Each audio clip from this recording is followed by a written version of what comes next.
Good afternoon, everyone, and welcome to our price formation enhancements trial proposal for today's topic, BAA level market power mitigation. My name is Brenda Marquez. On behalf of the Stakeholder Affairs Group, we welcome you to the California ISO's stakeholder meeting. Today's meeting will be recorded and informational convenience purposes only. Any related transcription should not be reprinted without the ISO's permission. As a reminder, this meeting is structured to stimulate dialogue and engage different perspectives, so we encourage comments through the verbal raise hand queue. We also encourage comments to be professional and respectful. As well, please refrain from repeating something that has been previously said, as we can manage our time effectively for the next 3 hours. As a reminder for instructions to raise your hand, to do so, you have to use the raise hand icon located on the bottom of the screen. Note that we have also included those who are dialed in for the phone line only. You will utilize press *3 to be entered to the question queue. If you are submitting a question, both verbal or chat, please provide your full name and affiliation so we can make sure our audience and attendees are aware who's speaking and what organization is representing. You do have closed captions now available by clicking on the double C's on the bottom left of your screen. You'll be able to see that during the call. As well, if you do have a question, our event producer today, Silas, will be assisting us in moving slides. And we do have a few folks joining us here on the panelist group. So I definitely want to go around and introduce the folks that are from the ISO. We do have George Angelidis, who is our executive principal for Power Systems. We do have James Frederick, who is the lead policy developer for the Price Formation Enhancement Initiative. We do have Daniel Johnson, who is our manager in policy development. And we do have Quinn Zhao, who is our market development and analyst lead representing here and will be presenting on a few analysis for today. On this slide, we do have the California ISO Policy Initiative stakeholder process. As we can see today, we are currently moving the proposal development phase. We're no longer in working group phase. So all meetings coming this way, we have posted that straw proposal last week. We'll go ahead and put that in the chat for those who want to follow along with that proposal. That proposal includes both the BA level market power mitigation and also the scarcity pricing for that meeting that will be discussed tomorrow morning.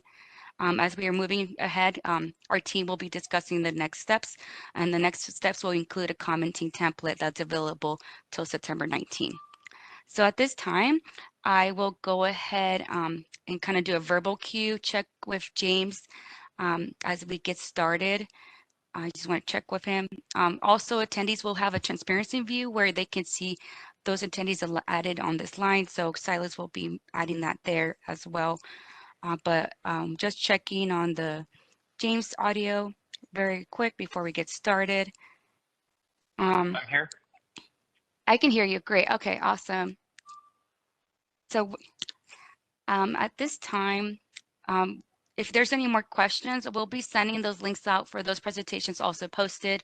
This video will be is recorded and will be posted shortly to the YouTube channel in the next 2-3 business days.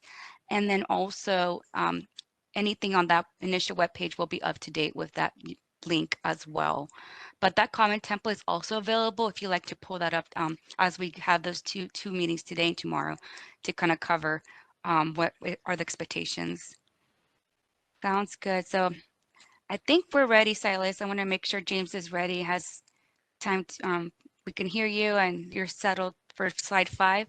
Go ahead, Silas, you can go ahead and take on the slides. Thank you. And thank you so much for participating. We'll be monitoring hands throughout the call. Okay, thanks, Brenda. This is James Friedrich from the California ISO. I'm the lead policy developer for the Price Formation Enhancements Initiative. Thank you all for joining us today. So we're here to discuss the straw proposal that was published on August 22nd that incorporates both BAA level market power mitigation and scarcity pricing. The primary objective of these stakeholder meetings is for us to go through the concepts of the proposals so stakeholders can ask clarifying questions and provide informal feedback. so that folks can submit high quality written comments due to the by September 19th. And that will incorporate both today's session, which is on BA level market power mitigation, and tomorrow's session on scarcity pricing. So the straw proposal is a culmination of several working group phases from the price formation enhancements working group meetings that took place over the last several years. We're happy to be moving to this stage, and we look forward to hearing from you all your feedback and comments on the proposals today. Next slide, please.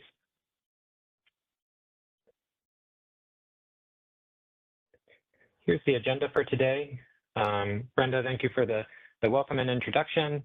The meeting objectives were just stated, and next we'll go into the background and summary of phase 2.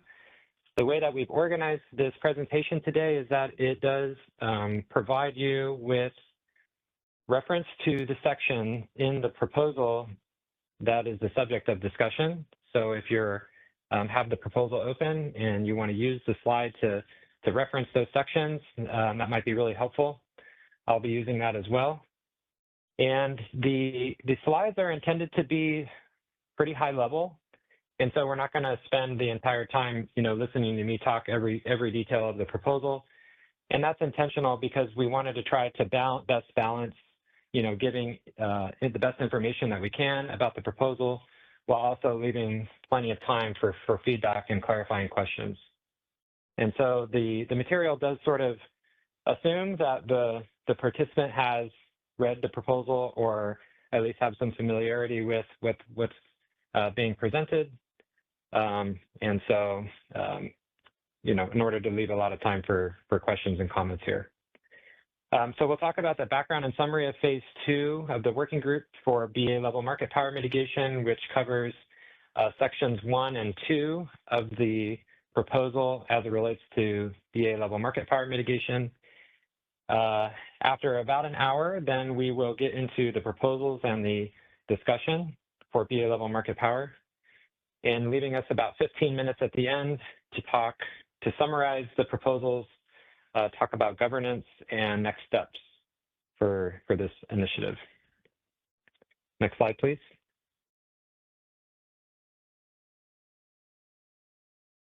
Okay, so let's get into the background and summary of phase 2. Next slide, please. So again, if you're new to this initiative, phase 2 references a phase 2 of the working group series that had been going on for this initiative for quite some time. The culmination of phase 2 resulted in a paper called Stakeholder Recommendations and Next Steps, which sort of culminated the phase 2 discussions and looked at where we're going to be moving forward with this proposal. And the straw proposal summarizes the phase 2 discussions, as well as provides some background about what is BA level market power mitigation. And so we'll start there from section 1.1.1, which talks about the background and context of BA level market power mitigation. Which, broadly speaking, the purpose of BA level market power mitigation, that is in a sense a nickname for market power mitigation applied to WEIM transfer constraints, and in the future EDAM transfer constraints. And so instead of saying that mouthful, we just call it BA level market power mitigation.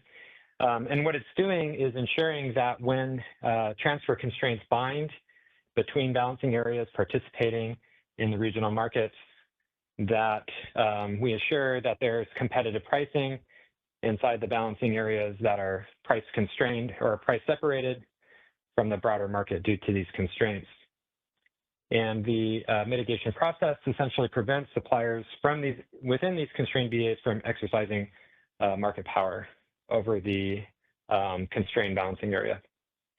And in the working group, we talked a lot about where this concept originated from, the WEIM. This has been part of the WEIM policy since the beginning, and the straw proposal does summarize some of that history and provide some links to previous documentation and DMM reports and other things that, for those interested, can go back and review those. The working group material also has that sort of history built in there, but we felt like it was important to provide sort of the context of where this is coming from, so that we can build on top of them, these problem statements and what we're trying to change in this proposal. Next slide, please. So here is a flowchart that's appeared in the materials for our market power mitigation discussions a few times. I felt like I'd walk through this with you all today, just a refresher on what the core function and process for BA level market power mitigation is. And then we can, before we move on to the proposals, we want to make sure that it's helpful for folks to understand what the current process is in order to understand what the proposals are and how things change. But we start the flowchart here on the left-hand side, where the market looks at whether or not BAAs right now will consider just a WIM, but you can think of the future EDAM would do this as well. Whether a BAA is price separated, either individually or with other BAAs from the broader market. That leads us into the first decision point of the process, which is to evaluate if the price separated BAAs have a marginal energy cost higher or lower or equal to, I guess, than the CAISO's marginal energy cost. The CAISO's marginal energy cost is assumed in the process today to be the competitive reference price for mitigation applied for WIM transfer constraints. And so that's the reason why the BAA's marginal energy cost is compared to the CAISO's. If the BAA's marginal energy cost is higher than the CAISO's, then we move into what's called the dynamic competitive path assessment for that BAA. If they're not, then no mitigation is applied and the process ends. So the DCPA, what it's doing is assessing if the internal generation competitiveness passes a 3 pivotal supplier test. And there's a lot of information in the paper and in the working group documents about what a 3 pivotal supplier test is and what it's doing. But it's essentially to see if the demand within the BAA can be met competitively if you were to take away the withholdable capacity from the 3 largest suppliers inside of the balancing area. And if the DCPA identifies that the conditions are competitive, then no mitigation is applied and the process ends. If the DCPA identifies that the conditions are not competitive, then the process moves towards evaluating bids of the resources within that balancing area. And so if those bids exceed both the resources specific default energy bid and the competitive LMP calculated for that location, if they exceed those values, then the mitigation process will mitigate the bids of that resource to the higher of the default energy bid or the competitive LMP. If the submitted bid is lower than one of these values, then no change to the bid is done. No mitigation is applied to that resource, and the process ends. And so this DCPA process occurs in every market interval for the FMM and will be present in every market interval for the IFM for the EDAM. So essentially is run once every market run. It's an inline process that's integrated within the actual market process, and all the mitigation is done within the market power mitigation process. And then as a result, if there are bids that are mitigated, those are the bids that would feed into the financial run of the market, either the 15-minute market or the IFM, to produce the financially binding schedules and prices. Next slide, please.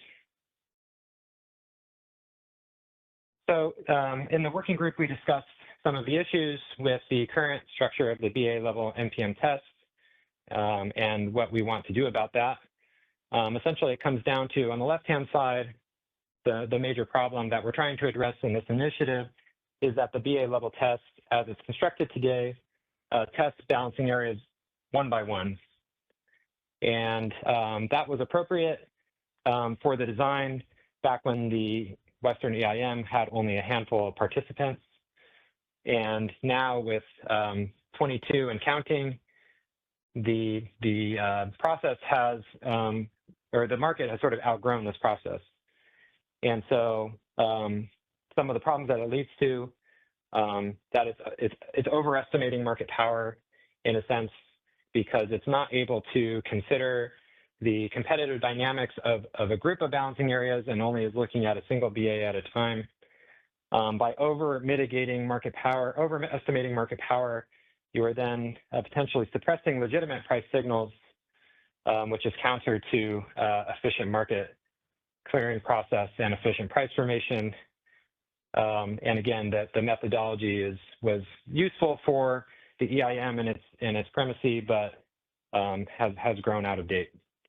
And so the primary proposal that had been discussed through the working group and is discussed in the Stroud proposal and put forth here is to move towards a grouping approach to testing balancing areas as groups that are price separated, which should better reflect the dynamics of competition in the market, reduces the unnecessary mitigation of the current test, and provides a framework that's scalable regardless of how many BAAs participate in the EIM or the EDAM. It's a process that will work regardless of how many are participating. And so the stated primary goal coming out of the phase 2 working groups was to reduce unnecessary mitigation by ensuring the MPM test applies to interconnected regions rather than single price separated BAAs.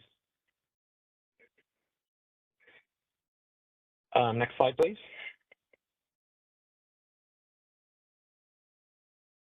Before I move on to this slide, I will pause to see if there are any questions,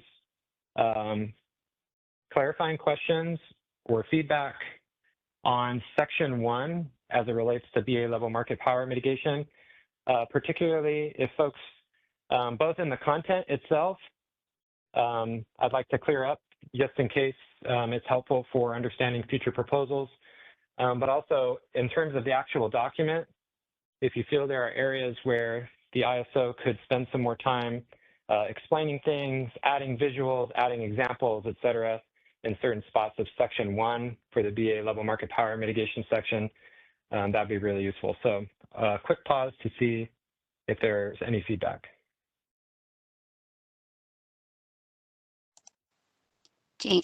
James, we do have 2 hands. So the first hand that was raised from Kathleen. Let's go ahead and unmute you. Kathleen, please introduce yourself. Thank you.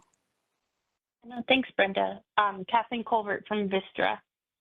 Appreciate the opportunity to ask a clarifying question now, so thanks for stopping at this point, James. I'm assuming you can hear me, but please confirm. I can, thank you.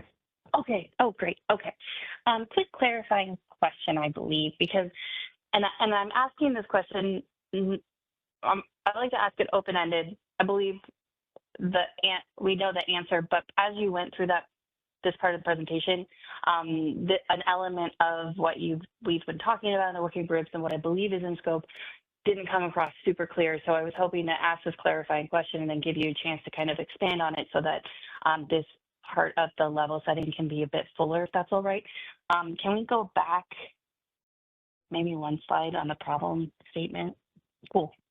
So I think the way that you lay this out is very helpful for contextualizing the policy issue as it relates to the non-California ISO BAAs within the WEIM as we think about porting that into our day ahead space.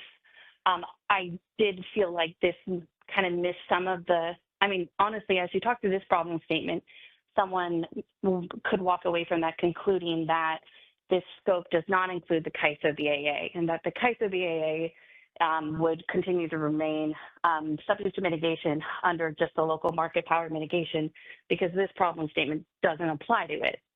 I don't think that is your intent, so I wanted to give you the opportunity to clarify and maybe flesh out the problem statement as it applies to the CAISO BAA.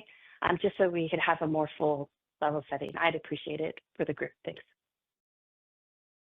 Yeah, thanks for the opportunity to clarify that. Yeah, so the proposal itself does apply to the CAISO balancing area, and that is one of the sort of major changes that this proposal brings about.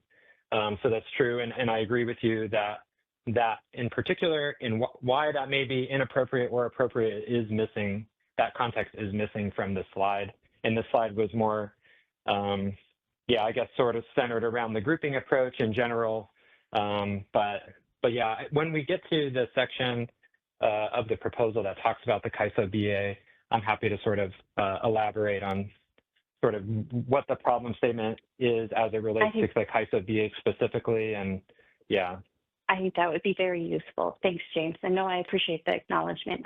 Just want to have the best and most productive conversation we can. Thank you. Thank you. Next, we do have Tong. Please be sure to introduce yourself and let us know what slide number you would like to ask your question. My name is Tong Wu. I work for WAFA. I have a question about the RSI formulas.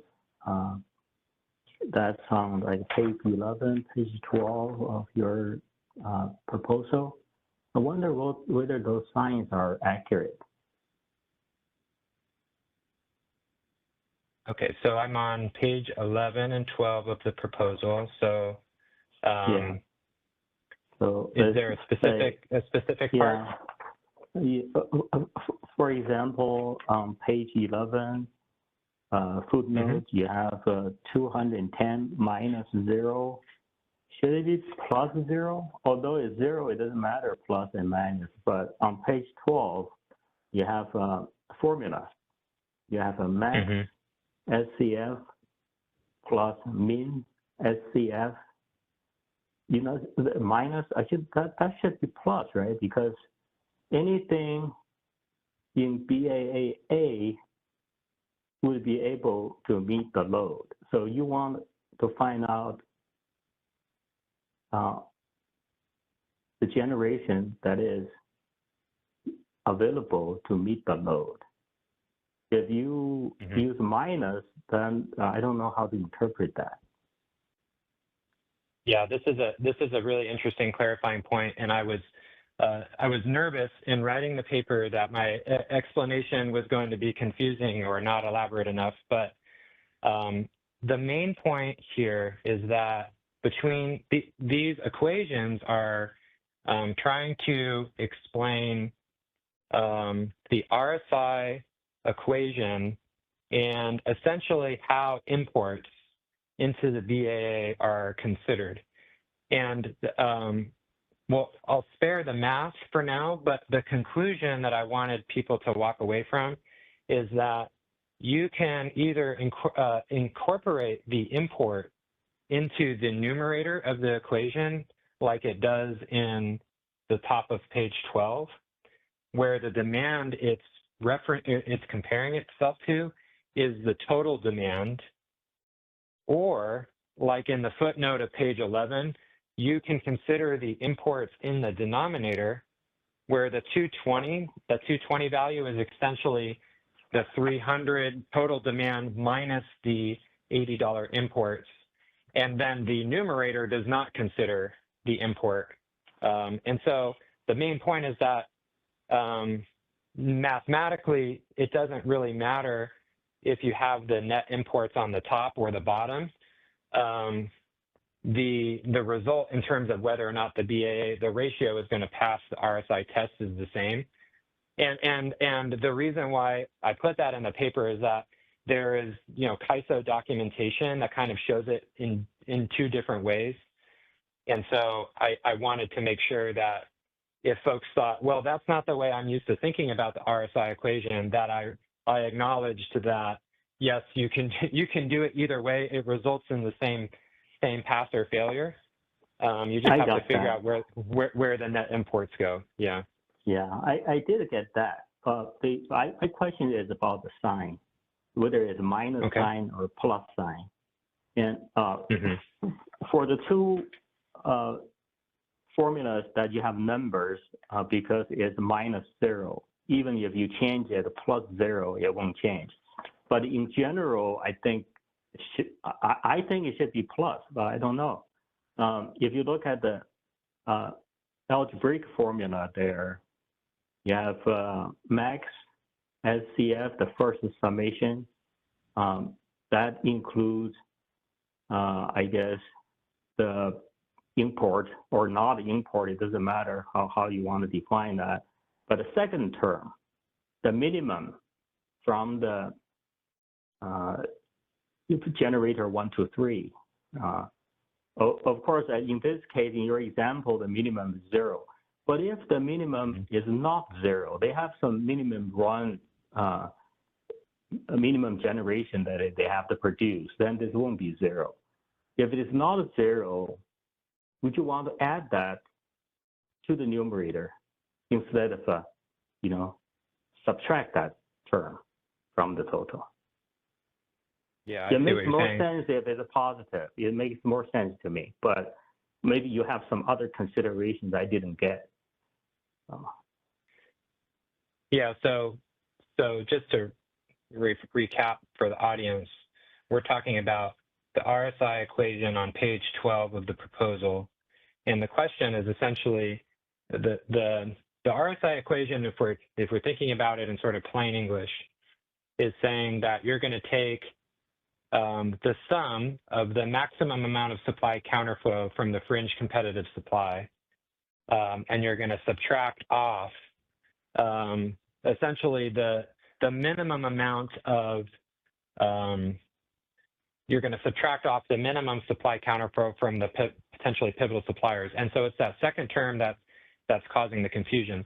So what that second term represents essentially is that, you're right, the second term is there because there's a potential for the potentially pivotal suppliers not to be able to withhold all their supply. In the example, they can, so that's why we fill in 0. Yeah, in the case where there is potential for those resources not to withhold all their supply, then the question is, yeah, should that be added to the fringe competitive supply or subtracted from it? So I'll go back and double check that and make sure that that's accurate, but I think I understand the confusion. Okay, that's it. Thank you. Thanks.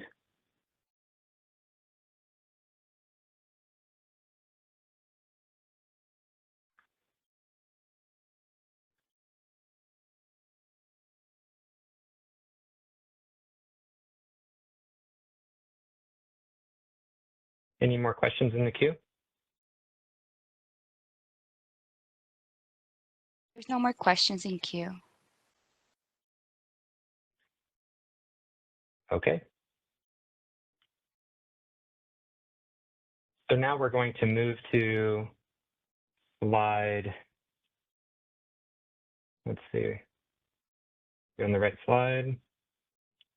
The previous slide, please. Okay, so I had a very challenging job of trying to summarize all of section 2.1 into a single slide, and hopefully I did a decent job. But again, section 2 of the straw proposal discusses and summarizes the discussion from the phase 2 of the working group. So in this particular meeting, I didn't want to spend more time than I needed to review that, and so we have more time for the proposals. But I do think that for folks that are newer or need to refresh the things that we discussed in phase 2 of the working group, that this slide should provide a helpful summary here. So we started sort of broke it up into 3 different sections here as the information's changed over the working group series. In working group session 1 and 3, the primary discussion revolved around the grouping approach and also ideas around whether or not the market power mitigation should apply to all suppliers in the balancing area or only a subset of suppliers, and also on the concept of adding an impact test to the dynamic competitive path assessment logic. And so that's all summarized in the proposal. Essentially, I wouldn't say consensus view. Consensus is a strong word, but the prevailing view was general broad support for continued work on the grouping approach, but the feedback on the pivotal and impact tests were mixed due to concerns about potential complexity and redundancy. And so all that feedback is incorporated into this proposal. The second discussion theme comes in from working group session 11, in which the ISO spent some time reviewing and clarifying some of the lingering questions, especially as it related to the calculation of the competitive LMP and how that changes under the grouping approach, and how that mixes with local market power mitigation. And so we spent significant time clarifying those things in that meeting, and other sort of core mechanics of the mitigation test. Another important thing that was discussed at that meeting, which is leveraged in the proposal, is this sort of framework of thinking about market power mitigation as balancing two different types of errors for the test. Of course, no market power mitigation test can perfectly provide you the information about whether a supplier is exercising market power or not. And so any sort of test that you design is going to have be under mitigating in some circumstances, potentially over mitigating in others.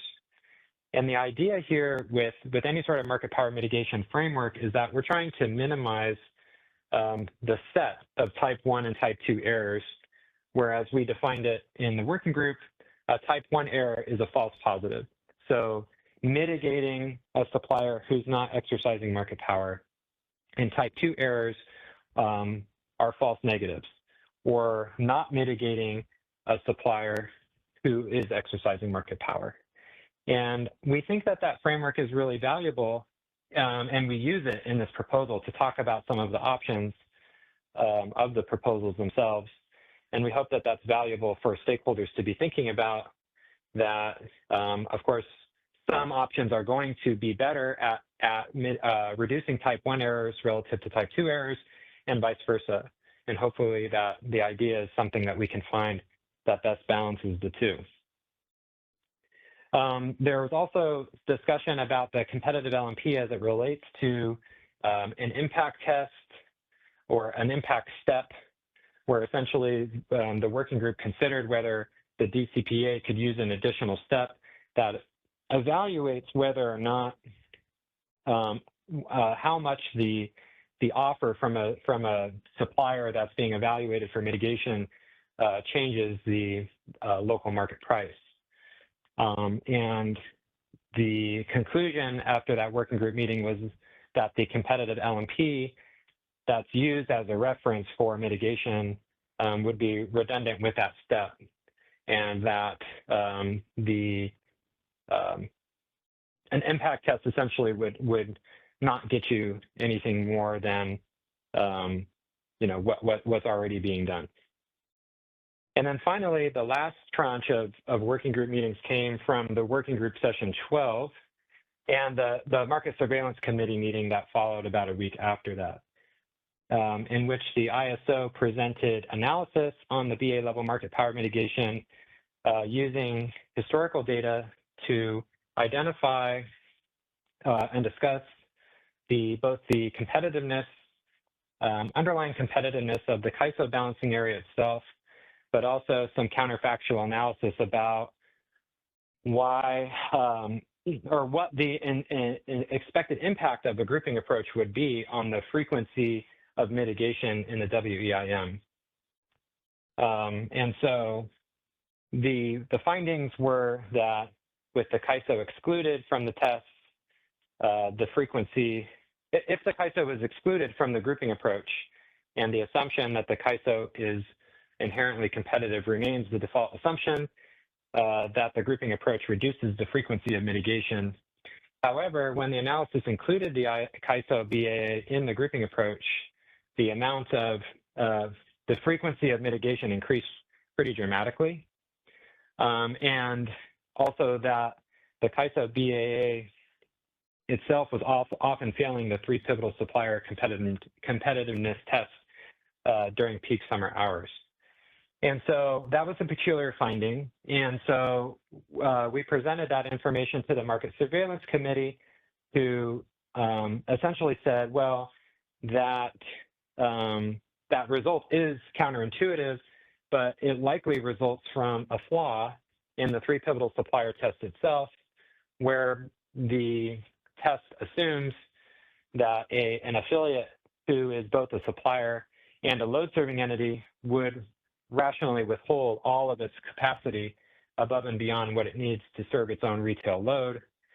And so essentially from that meeting, the Market Surveillance Committee essentially recommended that the ISO consider incorporating affiliate load serving obligations, or what we sometimes call net position, into the market power mitigation tests, and also recommended further look at trying to narrow down the set of pivotal suppliers with which to apply mitigation to, which hopefully would counteract some of those issues. So on the next couple of slides, I'll have Quinn to, we thought it'd be helpful for those that didn't make that Market Surveillance Committee meeting, we have Quinn to summarize those findings in a short set of slides. And so if you have questions about the analysis or the findings, I'll ask you to save those for Quinn. But if you have any clarifying questions or feedback you'd like to provide on the other information from section 2 on the market power mitigation stuff, now's a good time to do that.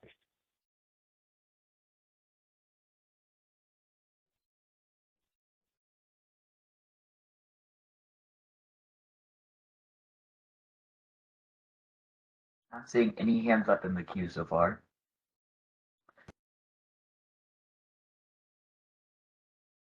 Okay, then let's go to the next slide, and I will turn the microphone to Quinn. Thank you, James. Hi, this is Quinn, Market Analysis. I'll provide a brief recap of the key results from the previous analysis, like what James said just now. We presented phase 1 results back in March working group meeting and phase 2 results in April MSC meeting. If you need a refresher on the full scope of the analysis and the results, definitely go back to those slides. Next slide, please. We conducted these counterfactual studies using summer 2024 data. The analysis had 2 main focuses. The first one is the box on the left. It's assessment of CAISO competitiveness. And the second topic is a counterfactual study with the grouping approach. So starting with assessment of CAISO competitiveness, CAISO BA is not currently evaluated for competitiveness in BA level MPM. This is due to the underlying assumption that CAISO is competitive based on market structure, and BMM at that time provided some measurements and results to support this. In phase 1 of the counterfactual study, CAISO was evaluated under today's logic. So the current test is only triggered when the BAA is import constrained. And CAISO transfer was only import constrained in 3 FMM intervals in 2024, happened in August. And in all 3 cases, CAISO would have passed the test if we reran the test. In phase 2 of topic 1, we removed that import constraint condition and assessed CAISO across all cases, all intervals, which revealed about 10 to 15% failure rate in summer, especially across the evening peak hours. So the second part for the grouping approach study, phase 1 was done with the current assumption where CAISO was not evaluated for competitiveness. So that means whichever group where CAISO is part of, we give it a pass automatically. Then with that assumption, pass rates maintained or increased at the BA level for all the BAAs. In phase 2, if we lift that condition when CAISO was included as part of the test, BA level pass rates dropped significantly during afternoon peak hours under the grouping approach. Next slide, please. This is from topic 1, phase 2 result. We're looking at percentage of intervals where CAISO would have passed or failed the RSI test. Y-axis is the percentage, 0 to 100%. Color red is competitive, means competitive. Blue is non-competitive. We can see that CAISO is assessed as non-competitive mainly for peak hours in the summer. These are the three subcharts are July, August, and September. So we're looking at in the summer months, CAISO would have been non-competitive for hours ending 18, 19 through 21, 22-ish. This is when three largest participants withheld capacity. We assume the three largest participants withheld capacity as much as possible during the sunset, the solar ramp down period. And this is the result we saw at that time. Next slide, please. Then we look at the grouping approach. Start with an example. This is a refresher example. One of the examples we went through in the MSC call. So the data was taken from August 12, 2024, our remaining 21. We start with this BA connectivity map. We grouped BA MECs into, we partitioned the BA MEC into groups, and all the groups are color-coded. So the grouping approach start with the highest MEC group, group 1, that's in red. We test the group, it fails, so we mark BAs in group 1 as non-competitive. Going to the next step is test group 1 and 2 together because they're connected. It's a pass. So we mark group 2 BAs as pass, as competitive, and then we get a $49.75 as competitive LMP for group 1 BAs. Then the final step will be testing group 1, 2, and 3 together. That's the whole WEIM footprint. It failed. Then we mark group 3 BAs as non-competitive. And for these group 3 BAs, they did not get a competitive LMP assigned. That was the end of grouping approach for this example. Next slide, please. Okay, so this is one of the main results. We start looking at original pass rate by BAA. Here is a heat map visualizing that. So we have each BAA in a row, and then hours of the day in x-axis 1 through 24. The colors of pass rate are coded on the right. So we start with white, 100% in white, 75% in blue, 50% in yellow, 25% in pink, and then 0% in red. We see that original pass rate, mainly the failures mainly concentrated in midday hours when the BAAs are import constrained. So this is where we have abundant solar supply in the system, and we start to see import constraint conditions showing up. And then when we test the BAAs, some of the test fails. Next slide, please. And we applied the grouping approach with CAISO being part of the test in the same data. We see that the pass rate dropped significantly from hours in 18, probably 19 through 21, comparing to the original pass rate. Again, this is the time of solar ramp down, and then if we would assume that we withheld three largest supplier capacity from the three largest suppliers, then we see these failures showing up in the counterfactual study. Next slide, please. And this is the last slide of this section. So the last one is looking at percentage of intervals having BAAs without a competitive LMP under the grouping approach. So the last test of the grouping approach in the study is to test with the whole WEIM footprint, like the one we went through just now, the example we went through just now. The step 3 was to test everyone together because everyone was connected. If the last test fails, then some of the BAAs may not get assigned a competitive LMP. Here, the graph shows that percentage of intervals having any BAA without competitive LMP under grouping approach, and the percentage is high during afternoon peak hours. Again, our ending 19 through 21 for the most part. Okay, I think that is the last slide I have for this section.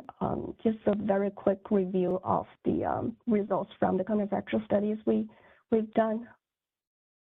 Any questions?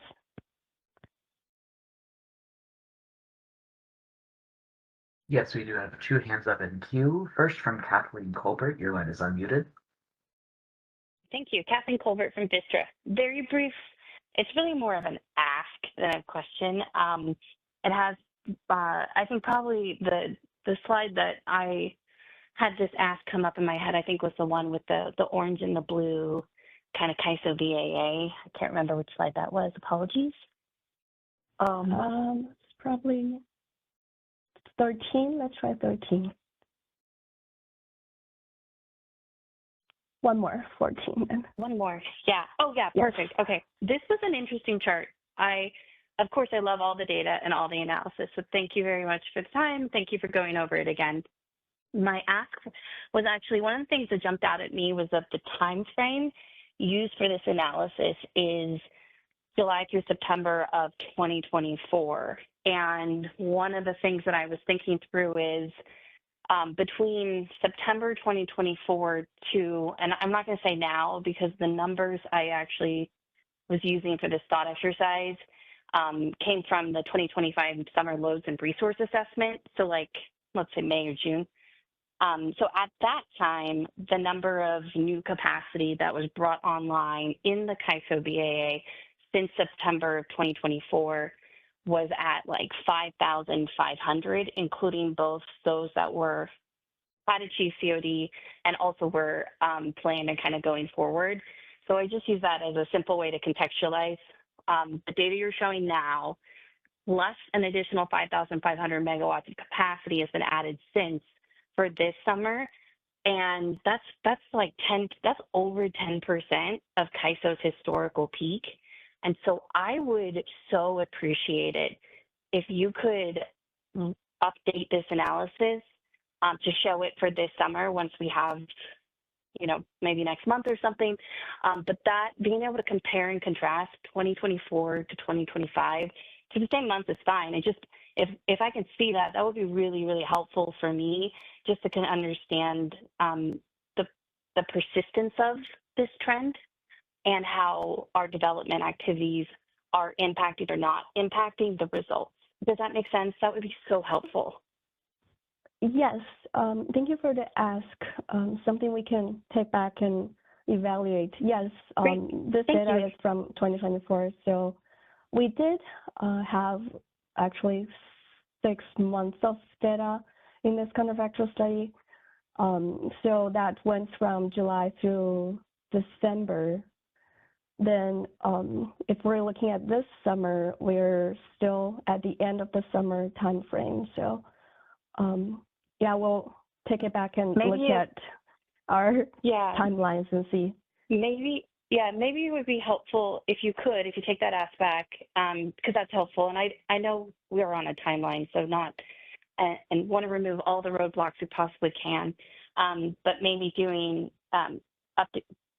updating 2024 to be July through September, or even July and August, so that we're comparing the same time series, but just year in year. That would still be very helpful for us as a stakeholder. Thank you. Thank you for the ask. All right, next in queue, we also have a question from Callie Wells. WPTF. Can you hear me okay? Yes. Okay, great. I actually had similar questions to Kathleen, although asking for a couple more updates to this study, because I think actually back on slide 13, you in the box on the left, yes, perfect, thank you. The box on the left, you guys actually did two studies. That first one, you looked at the intervals where the CAISO was import constrained, which is basically saying these are the intervals in which the conditions exist for participants to potentially exercise market power on the BAA level. And obviously, when you guys looked at those intervals, they were all competitive. Nothing would have been triggered. We were all great. And then a couple months later, you guys did this update. And I believe in this update, you dropped that assumption and you cast the net a little bit wider and you included intervals where those conditions don't exist. So you're including intervals where the CAISO BA still has access to competitive supply. And I also believe the intertie capacities, the intertie was not included.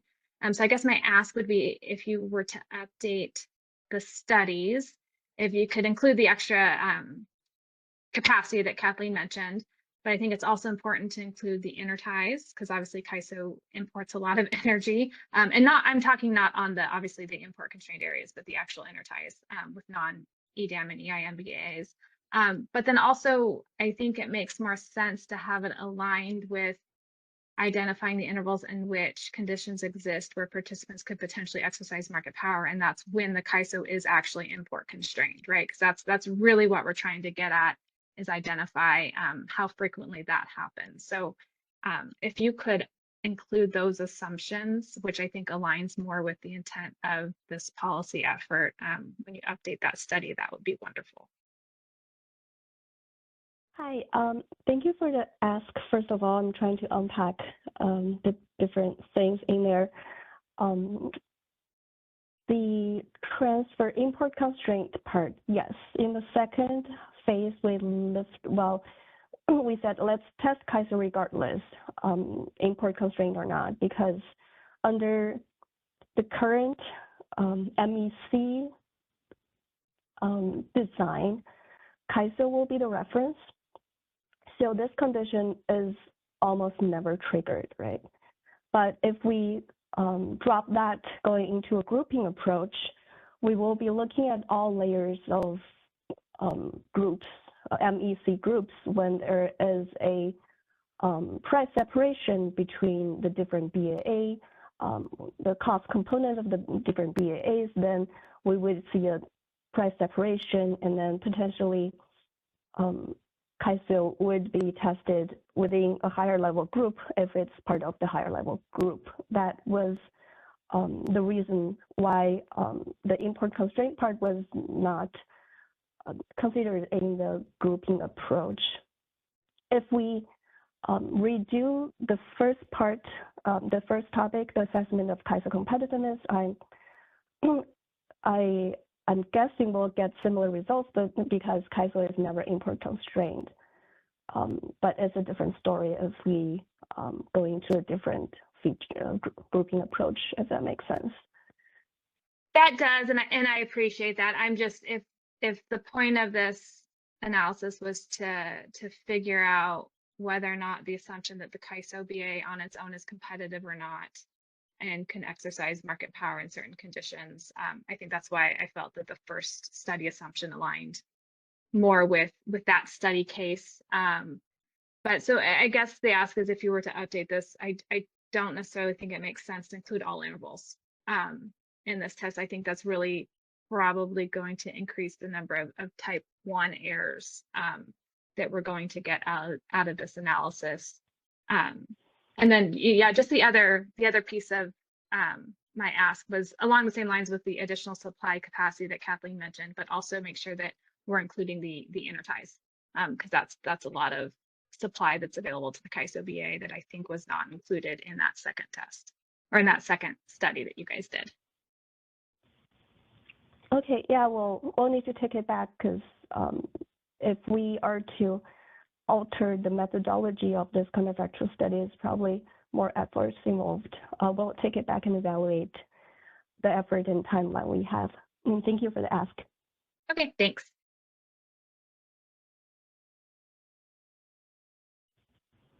At this time, there are no further hands in the queue. Perfect. Back to you, James.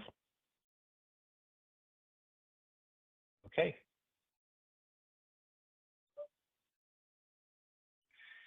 Okay, so now we are moving on to section 3 of the proposal as it relates to BA level market power mitigation. And we'll stop after each section and make sure there's plenty of time for discussion and informal feedback. So let's move to our first one. Next slide. So section 3.1.1 essentially discusses the transition to a grouping approach for BAA level mitigation. And we'll talk about that on slides 20 and 21. And this is just to start off, we have a much more intense flow chart on the next page, but this is just a very high level and simplified flow chart just to get our brains wrapped around this before we try to dive into the deeper one. But the basic idea of the grouping approach is that first you're going to form groups. And so what that means is that BAAs are going to be identified and sorted by marginal energy costs. And groups or BAAs that have similar or identical marginal energy costs have available transfer capacity between them. And when groups price separate, it implies that there is transfer constraints between them, in which case they price separate. And there's some examples in the straw proposal to show that how that works. So once we have the groups, we then rank them in descending order, starting from the highest to the lowest MEC groups. And then we undergo this process where we iteratively test the various groups, starting with the highest price group and applying the DCPA.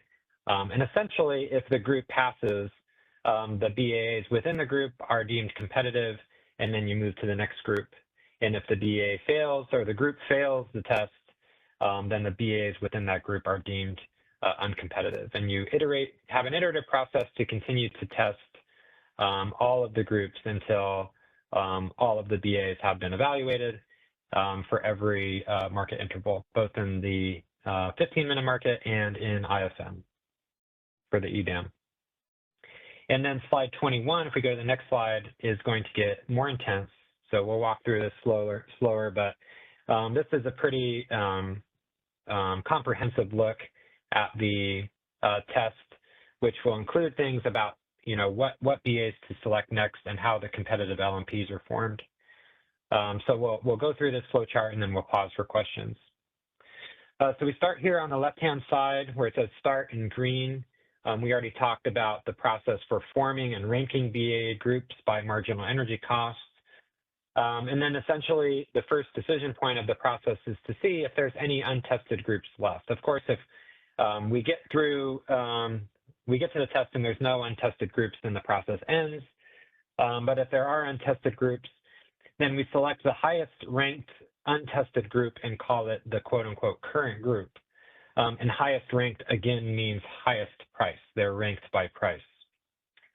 So you take that group and you perform the DCPA.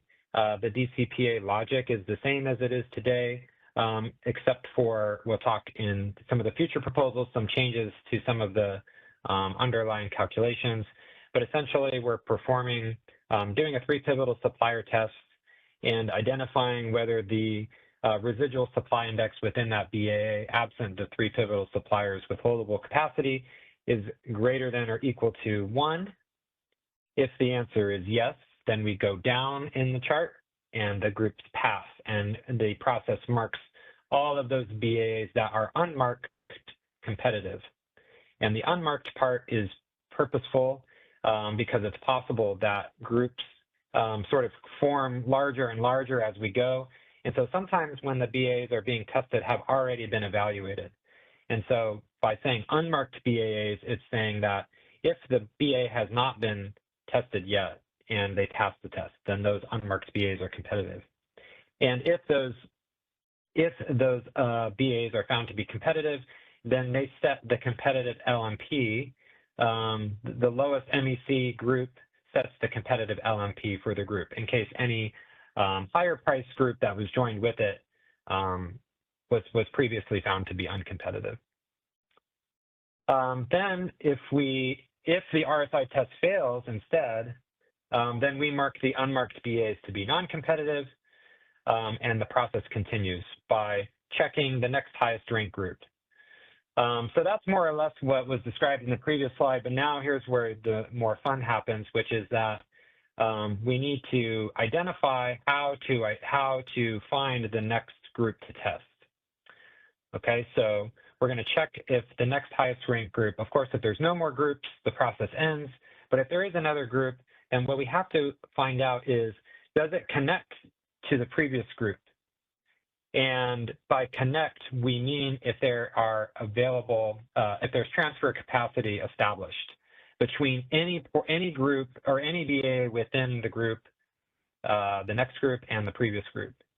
And if so, they have transfer capability between them, then we merge them with the previous group, and then we retest them and perform the DCPA on the larger group and go through the process again. If the new group does not connect to the previously tested group, then one of two things can happen. We check to see if they connect to a different tested group. If the answer is yes, then we merge with that other group and we retest. If the answer is no, and they do not connect to a different group that's already been tested, then they become the current group and they're run through the DCPA on its own. So it provides more information about how the grouping approach sort of expands across the market footprint by identifying and grouping by price, but then building the groups as you go based on transfer constraints or based on transfer connections between the groups and testing them there until all of the groups are tested and then the process ends.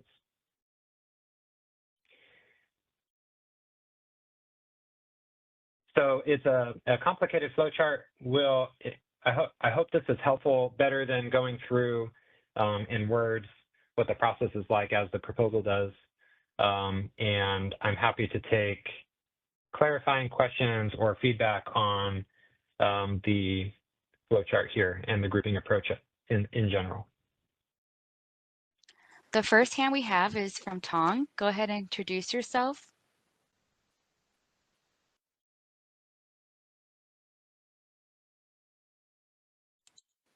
Silas, can we go ahead and unmute Tong Wu? I think he's still muted. Tong, make sure you click on the unmute button. Thank you. My name is Tong Wu. I'm from WAPA, SNO. I have a clarification question or more a question you can show me. I just don't understand why you use MEC and why MEC can have different prices. Do they really represent the energy value or energy prices? MEC, my understanding is MEC would be the same because that is the price of whatever reference point you choose. You can have a distributed reference point that would, let's say, load-based reference point, that would be the weighted average of all the load prices. Now you have multiple groups. Now, I assume each group you have a balancing constraint. For each balancing constraint, you have a penalty variable in that balancing constraint. When that balancing constraint cannot be met by regular resources, that penalty variable becomes non-zero. And then it would set a price. Now, if you have a multiple groups, do you use a different penalty price for these different groups? I guess probably you won't. You use the same. If you use the same, when it triggers, then it will set the price. So multiple groups would have the same price. I just don't understand. How many groups can you have with the different price? Only two groups, the constrained or non-constrained, or you can have a very different groups who all have different MECs. Yeah, Tong, let me help you with this. This is George Okay. Angelides with the so. Yeah, George. Yeah, so the group is composed of multiple BAAs. Now, as you know, we formulate a power balance constraint for each BAA in the solution in the market, and here it's what's relevant is the market power mitigation path. That's where this analysis is taking place afterwards. So you may have in the group different MECs because you have different BAAs, and these BAAs may have a different set of price on the power balance constraint. So when you find a competitive group, all right, and you want to mark BAAs in that group that have not been previously assessed, whether they are competitive or not, and you want to mark them as competitive, right? That's all you need to do. But for the BAAs in that group that have already been assessed as uncompetitive, right, to perform the market power mitigation on the supply bids, you need to have a competitive LMP. So the proposal here looks at the MECs of all the various BAAs in the group that passed the competitive group, and the lowest one corresponds to the competitive LMP for the group, all right, because the group has passed, and we consider that to be the competitive LMP for those BAAs in this group that have already been assessed non-competitive. Does that make sense? Yeah, it makes the sense. It's the most I think it's me understanding that you have all these different BAAs, all different MECs. But do you lump them together because they all have non-zero penalty variable? How do you lump them together? Not, yeah, the grouping, you mean, right? The grouping, it depends on this algorithm, right? As you can see, there's various merging steps where you merge a group with previous group, and you start with initial groups that are basically formed from the MECs that you have for the BAAs after the NPM solution. So you group equal MEC BAAs, and that's how you start. These are your first groups, right? Yeah. And then as you go through this algorithm, you start expanding the groups when you're merging a group with previous groups. As you can see, these arrows that they go back to perform the CPA on the merged group. So through this process, you may start with an initial number of groups, which is formed by just grouping BAAs at the same MEC, right? Which means they don't have binding transfer constraints between them. Right. And then as you go through this process, you may start building up on the groups by merging groups or adding, the current group to previous groups, etc. So at the very end, as you continue this, you will have the last group containing all the BAAs in your market footprint. But it has nothing to do with the penalties that are used for the power balance constraint. It's working initially with the MEC of the power balance constraint, and then through this algorithm that depends on connectivity between the groups and the process of how you test it, starting from higher price to lower price. Okay. We had some examples, and there may be some examples also here. I don't know if James has them on how the groups are built up. I don't know, James, do you have examples to show the process? Yeah. When I get a, Tom, when I get a, I have some slides that are really helpful. Actually, Quinn put them together, and I'm going to send you in the chat when I get a moment a link. Well, I'll send it in the chat, a link to those slides and what slide it are, because it shows visually a really helpful way of thinking about the groups. And so you also had a question about how many groups there could be. there could be as few as one group. If the entire market were unconstrained, you'd have the same MEC price for all balancing areas in the market. But then I guess as many as, however many individual BAs there are, you could have as many as 20 plus groups, depending on how, how constrained the transfers are at any given time. But typically, the analysis that Quinn did showed that usually the market forms 2 or 3 groups is pretty common, separated by price. When you have these many groups, will each group has the same MEC? Yeah, so in the beginning of the steps, go ahead, George. This is the thing. There is no MEC for the group, Tom. Its BAA has its own MEC, right? You already solved the market power mitigation pass, and its BAA has its own MEC. The groups simply form a testing group for DCPA. The BAAs in a group at any given time, they may not have the same MEC. And as you saw here, starting from higher price going to lower price, as you add groups, you add BAAs with a lower MEC to BAAs that had higher MEC. So we don't have a power balance constraint for a group of BAAs. We don't resolve the market power mitigation. So its BAA in a group has already its MPM solution that has an MEC. They don't have all the same MEC. And that's why when we are looking for the competitive LMP in that dashed box at middle bottom, we select the lowest MEC in the group because naturally, there may be different MECs, but the lowest MEC is your competitive LMP. That's what we're looking for to use in the next stage, which is mitigating the bids. What I didn't understand, I don't think I understand now, I still don't understand, is why MEC is a good indicator of the value of energy for that group or how high the price is.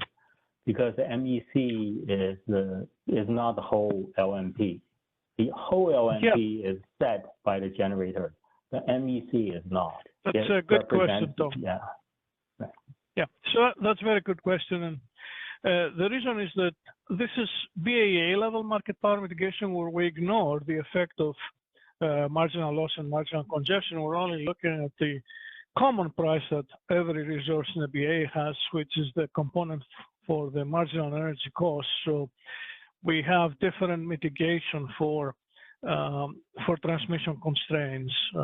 So here we're focusing just on the power balance constraint, and its shadow price is the MEC. So that's why this whole method at the BAA level looks at the MEC, because the MEC is the same for all resources in the BAA. Right. Okay, maybe you choose this because it's convenient or for some kind of something you can look at without a whole lot of complexity. But would there be any kind of side effect? Let me help you. You're actually capturing this wrong. MEC does not really indicate whether the price is high or low. It's not, but let me help you with that. So we're treating the MPM here as a constraint-specific DCPA, right? For its binding constraint in the market, we perform a DCPA. And that you understand for local market power mitigation, right? We do this for every binding transmission constraint. So the extension to the BAA level market power mitigation here looks specifically at the power balance constraint, which is of course always binding. So we're applying a similar methodology where we perform a DCPA now for the power balance constraint. And as a result of that, you may find, that if a BA is not competitive, we separate the MEC now to competitive and non-competitive components, similar to what we do for local market power mitigation, where we separate the marginal congestion component to competitive and non-competitive components.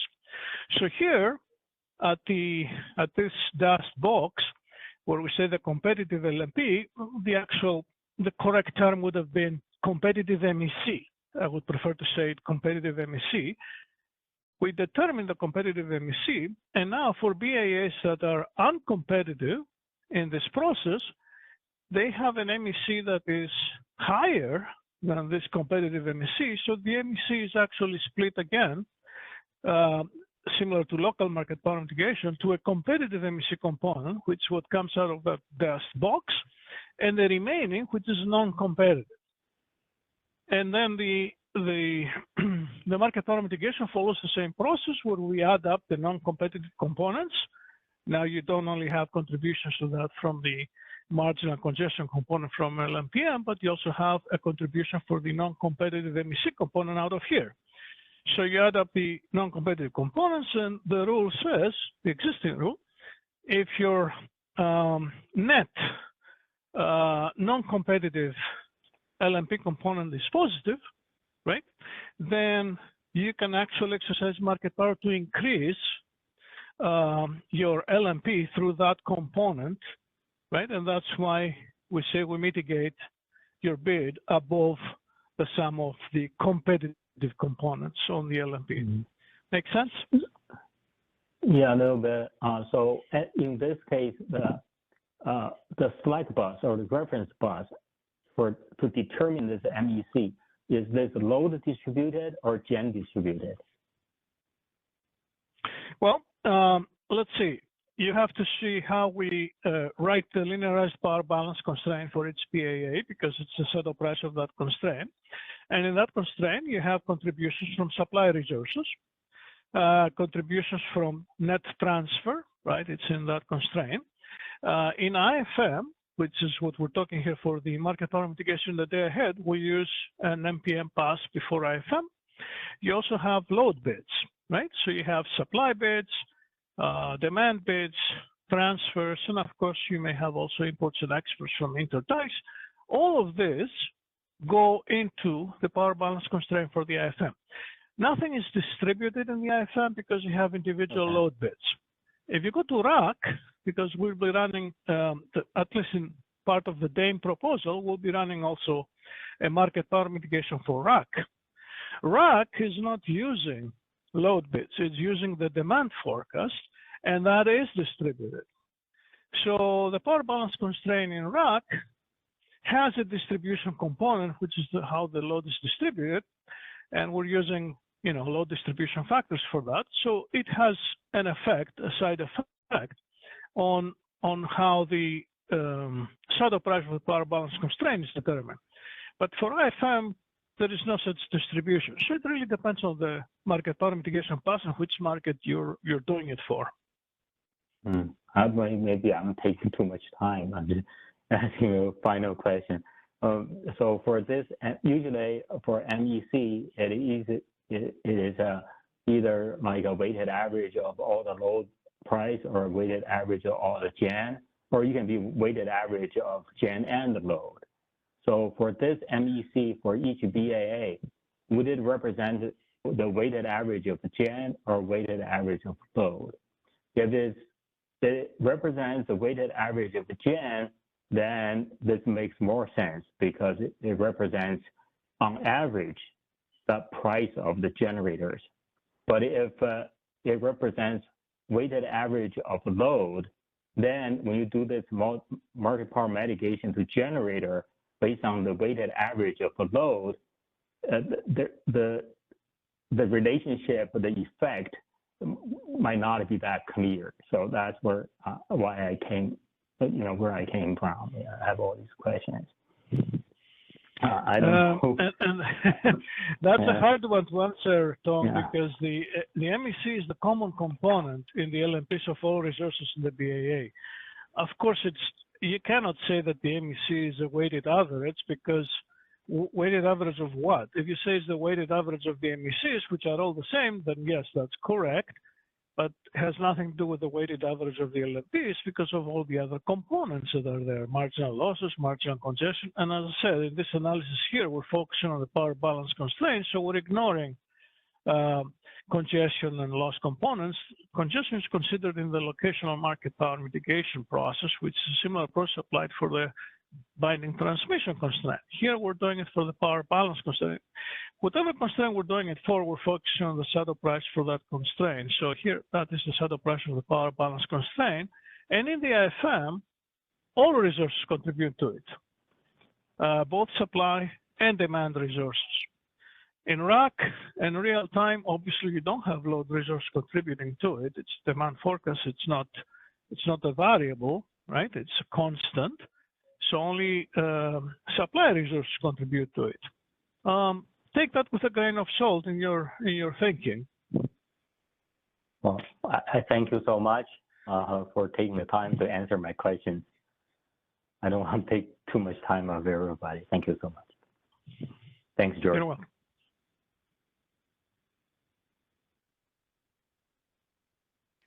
Hi, James. We do have two more hands cues. J.K. Wang, please introduce yourself. Thank you. J.K. Wang from PG. Can you hear me?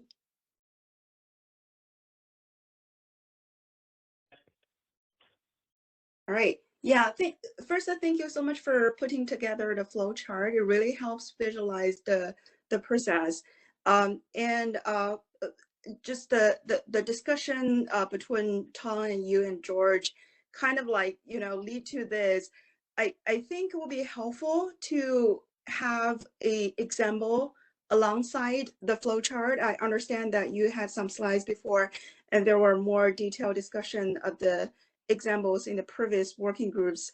But by revisiting those examples along with the flow chart, especially some of the steps and decisions, could help connect the dots with the current approach and refresh everyone's memory. Yeah, do you think we can have the opportunity in the future meetings? Absolutely. It's a great suggestion, and I'm happy to include things that makes the information easier to understand, both for the proposal or any future proposal document, but then for meetings like this. So we can certainly look at accompanying this flow chart with some examples in the future. That would be wonderful. I really appreciate that. And then also a quick clarification question, just based on the discussion. I would assume that the local market power mitigation is right after the BA level market power mitigation. Is the order right? My understanding is they're done concurrently, and that I guess it's still the DCPA process running concurrently, except that the DCPA itself in the BA level test is applied to, as George mentioned, the power balance constraint of the BAs instead of any binding physical transmission constraints. But it's all run within the same process together, so they're not sequential. Okay. Okay. Yeah. All right. Because okay, so I will push this question a little after that. But I think there are still some details that need to be worked through, like for example, how the RSI is defined or updated in this new proposed approach. There were some differences between the RSI. I would assume between the RSI using local market power mitigation and in this one. And so is the competitive LMP. I think there will be more discussion. And also the local market power mitigation, how to like the target of the mitigated target of generators, and where it is here only mitigated those pivotals.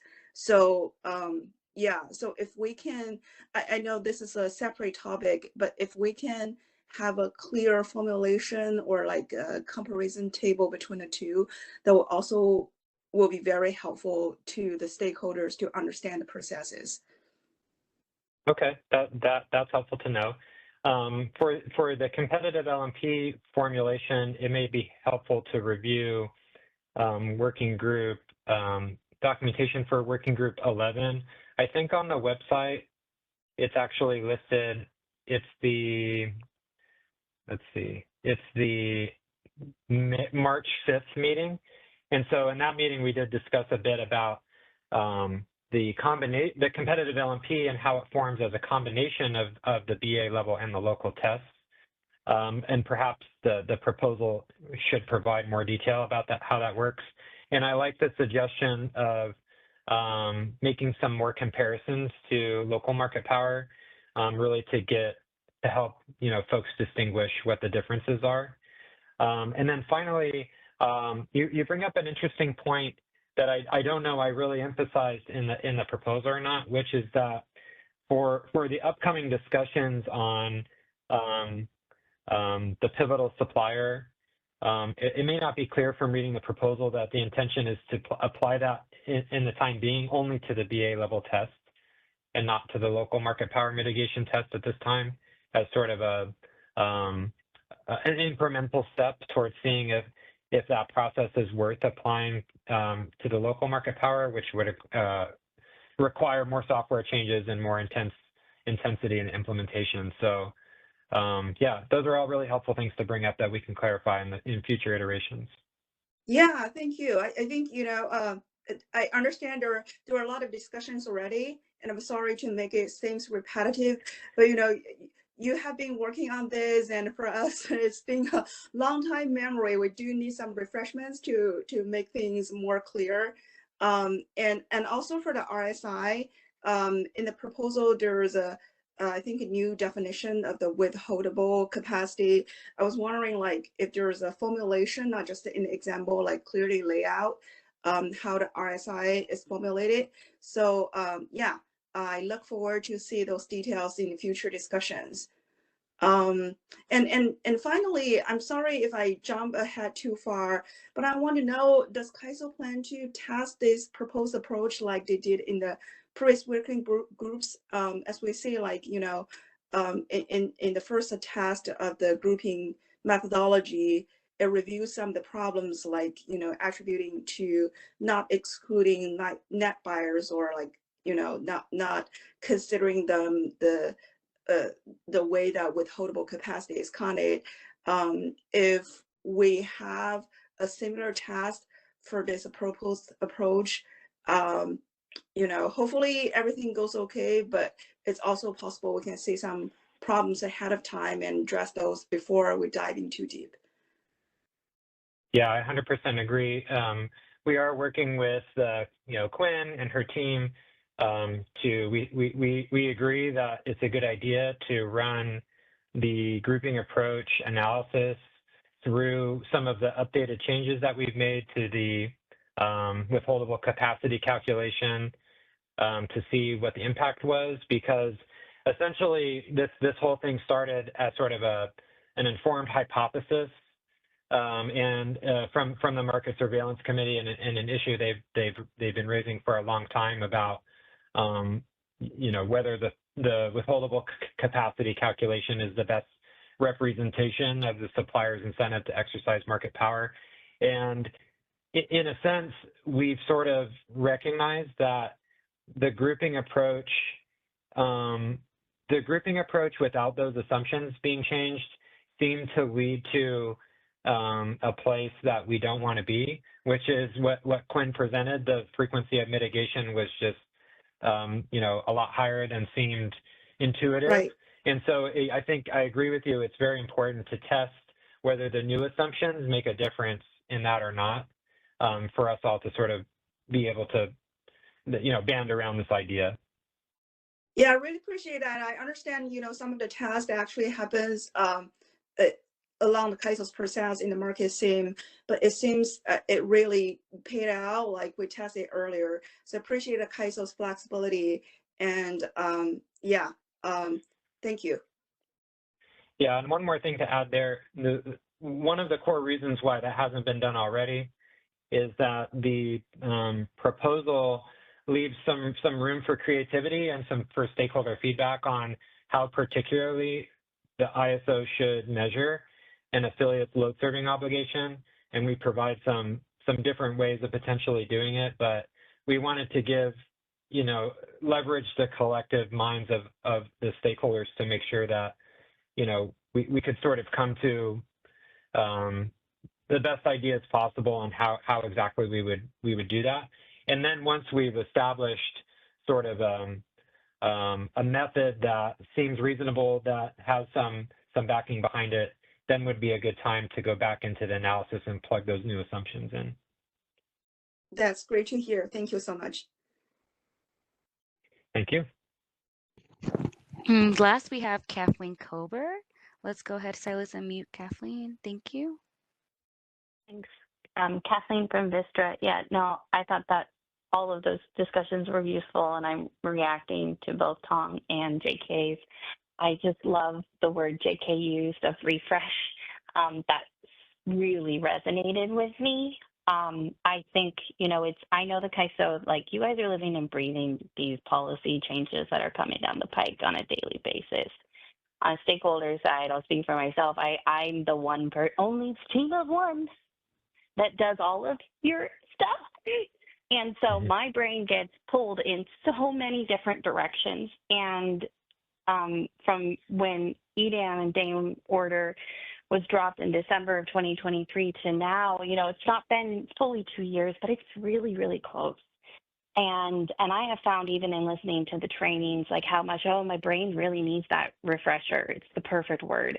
My initial reaction, honestly, to the discussion with Tong and George and you, it was, oh, we need a refresher that's a deep dive on the price changes coming down as a result of EDAM. I'm not going to pitch a policy position because I believe that this has been litigated at FERC. This has been litigated at FERC. For those who don't know, Vistra did oppose the price changing to kind of move to this idea of a MEC that kind of combines not only the system marginal energy cost, but ports in the transfer congestion components and can also surface some GHG based on my reflection. You know, we had reasons for opposing that, but that said, FERC sided with the CAISO, right? So the EDAM tariff is considered just and reasonable. We're moving forward. But I do hear in that discussion that we need this refresher, James, and folks might not remember how contentious those debates were, where we talked through all of that around, well, to be more precise, IFM has a network application that performs power flow modeling, and then our SCUC and SCED engines that perform kind of what we think of as more the commitments and the scheduling component of the IFM, right? The network application is still going to perform a power flow and is going to use a reference bus. So I think if you guys can refresh everyone with some, like, maybe just basic examples to show what is our current price paradigm versus what is going to be an EDAM kind of leading into some of these discussions, I think that will help, because by pulling in the transfer congestion into the MEC, it's essentially a proxy. What you're trying to test is a proxy for a binding transfer constraint to then move forward into this test. And you can confirm that, but that is, I mean, that's conceptually what you're trying to do. And I just think the high level gets lost in the details. Mm-hmm. Yeah, I really appreciate that feedback. And I hope folks will appreciate that. Yeah, I definitely recognize that it's been a while since we've talked about these things. I tried to go a little lighter on the refresher in this particular meeting, only because I wanted to make as much space as possible for feedback to the actual proposals. And I'm hearing from many of you that more detail, more examples, more background information is necessary to, you know, provide the ISO the best feedback possible. So I hear that feedback. Yeah, no, I appreciate you hearing that, and just remembering that, you know, this is kind of like picking up a book again that you haven't looked at for a really long time. And I'll speak for myself personally. I think what's really important is that we all come along together on this, because these are so foundational changes to the market that I think that's probably priority number one, is education, understanding, and then we can have policy discussions. But I just think that's priority one, so that we have a smooth launch. The other thing I did want to flag for you that I heard that I think may help you as you think through that addition, like other examples, is I can see why it's like, I personally struggle with the confusion around it, because when you start talking about, because we sometimes call this system market power, BA market power, but when you talk about a residual supply index, that logically takes your brain to in order to have a demand for counterflow, you need to have a binding constraint. To have a binding constraint, you need to have performed a power flow analysis. And I just think the questions logically flow when you say, well, we're doing a system thing. Oh, wait, but we're actually doing we're analyzing demand for counterflow on a binding constraint. And it's hard to not think of these concepts as conflated. It's part of the reason in the past, like we raised with you when we were in the working groups, like, why wouldn't we use our local market power mitigation? Because it's just a binding constraint, right? You're trying to say binding transfer constraint. Now let's test for competitiveness, and then let's test for whether a resource is geographically located such as it would have an incentive to withhold supply of counterflow, right? So why not use the existing LMPM to do that? And that's really hard to understand why we're not doing that. That's one other piece of background that I think I would really encourage you to provide, because I sit here today still confused about why we can't pursue that path. And we have to use these proxies. So if you could provide just more context, even if it's an implementation reason, just more context, that would be useful too. Thanks. Okay, appreciate that. Yeah, it's helpful for me to hear where more detail is needed in the proposal, so that we want to make sure everybody has the information they need to, provide the best feedback that they can and form positions, and so we can all move forward. So that's really helpful for me to know where that's lacking.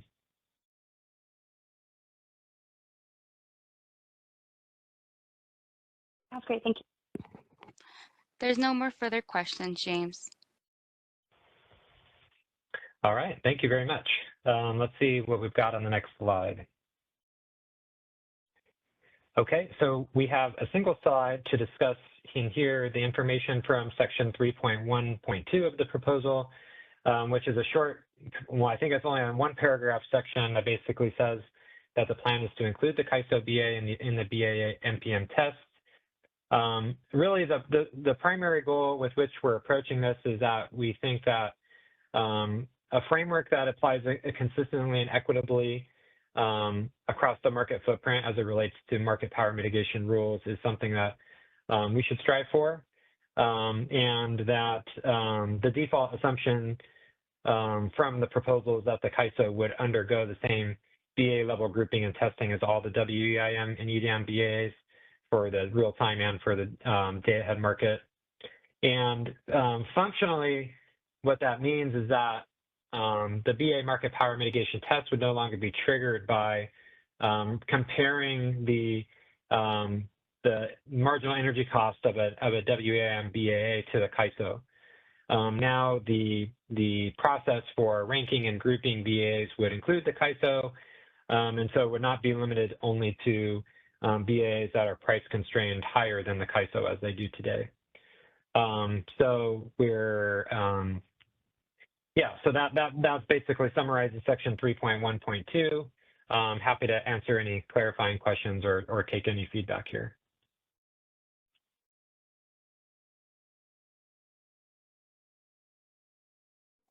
We do have Callie Wells. Let's go ahead and unmute Callie. Go ahead and introduce yourself and the slide number. Yeah, hey James, it's Callie Wells with WPTF. I'll have to admit I struggle with this a lot. I think the one thing that we have been asking from the CAISO since day one, so several years ago, is to please do a study that shows the CAISO itself is no longer competitive and that that assumption is no longer accurate. I know obviously Quinn has done and her team has done a significant amount of work doing different studies, but I think the conversation earlier today showed that the latest study that she just went through isn't looking at whether or not the CAISO itself is no longer competitive, but what the impact would be on mitigation if the CAISO was included in the grouping approach. So again, I guess what I'm asking the CAISO is, have you guys done a study that shows the CAISO itself is no longer competitive and that it makes sense to then apply BA level mitigation to the CAISO? Because I'm going back to the problem statements we created in this working group, and that's where that was the question that we were trying to answer is the need. Do we need this change? And if so, okay, then what's the impact? And that's where Quinn's study comes in. But I still don't see a study that shows we need it, besides looking at the DMM's annual report that just came out that shows we don't, or the study Quinn did back in March, which again shows we don't. So I'm hoping you can either commit to doing a study that looks at the need or elaborate a little bit more on what data and what analysis you guys have done to show the CAISO BA is no longer competitive. Because I think if we see that it remains competitive, which I think when you add in the supply that we know is coming down the pipeline, I would suspect it's going to show that we're still competitive. I think you can actually use that to help a lot with some of the outstanding design questions that we have on the table with the grouping approach. So one clarifying point as it relates to, I just wanted to discuss the metrics for the Department of Market Monitoring puts out the competitive metrics in their annual reports, and the primary difference here is that the DMM's analysis is looking in IFM, and Quinn's study is looking at 15-minute market. And so they're not quite the same reference, and they may use different assumptions. So I just wanted to point that out. Yeah, sorry, real quick, can I respond to that real quick? Totally agree, which is why we've been asking for several years for you guys to do a study that is more appropriate to answer that question of if the CAISO BA itself is no longer competitive. DMM's annual report looks at day ahead. We're obviously now talking about applying mitigation to the day ahead, so I actually do think that is a relevant study. And looking at the 15-minute market, I think Quinn's analysis was great looking at the potential impact, but it's still missing the, if we look at the 15-minute market, is the CAISO BA itself uncompetitive, also reflecting the intertie capacity that we have as well as the supply coming down the pipeline. So I agree what you guys have right now is different, and which is why we've been asking for a study from day one. Okay, so the way that we interpret the analysis that Quinn and her team worked on is the following. When you include the CAISO BA, which we acknowledge, when we include the CAISO BA in the grouping approach counterfactual, it dramatically increases the frequency of mitigation across the footprint. And that can only occur for one of two reasons. One is that in the grouping approach tests every BAA in every interval, which isn't necessarily true today because the BA NPM tests only today apply by looking at the BAs that are price separated above the CAISO. So some portion of the increase in mitigation is going to come just naturally from the fact that we're actually testing more BAs more often. The second part the only other conclusion is that CAISO BA's own non-competitiveness in certain hours contributes to the failures of the groups in the BAA approach. And so we see that Quinn's analysis does demonstrate that the inclusion of the CAISO BA in the grouping approach and its increase in the failures does represent CAISO's potential underlying non-competitiveness during those peak summer periods. And that the next step would be that to sort of look at the MSC suggestion of if the three pivotal supplier tests and the calculations for withholdable capacity are in fact reflecting the best sort of incentives, both physically and the ability to and incentive to exercise market power, and whether or not we need to be mitigating every supplier in the balancing areas that fail as sort of the right next step for that. And so that's sort of how we interpret the Quinn's analysis that she did and her team did. And I appreciate that. And I'm not trying to dismiss that analysis. I know how much effort and work goes into doing that, and I really appreciate it. I'm going to push back a little bit on how you interpreted that first part of the analysis, because I agree. I think her analysis does a great job showing what we would expect the impact to be, assuming we include the CAISO BA in the current, not the proposal you're talking today, but what was previously talked about. Obviously, intertie capacity was not included in that calculation, which increases supply. The additional resources coming online is not included in that, which is going to increase supply. And if I remember from the MSC conversation, it was assumed that actually all of PG&E supply is potentially being withheld because the net buyer was not reflected. So I think there are some assumptions in there that while it might be an accurate reflection of the impact this proposal will have on mitigation, it is not an accurate analysis to justify that the CAISO is no longer competitive. So I think our ask is to do an analysis. And I think if you do some of those refresher updates on that analysis that we had talked about earlier, and I think Kathleen mentioned a couple changes as well, I think that will get us closer. But I don't think it would be appropriate to interpret that analysis as justification that the CAISO itself is no longer competitive without making some major changes to the assumptions in that analysis. So I'll leave it at that. Again, I think I'm assuming you get my message is that we still do not see robust data analysis to justify including the CAISO BAA in the test. Thank you. I appreciate that.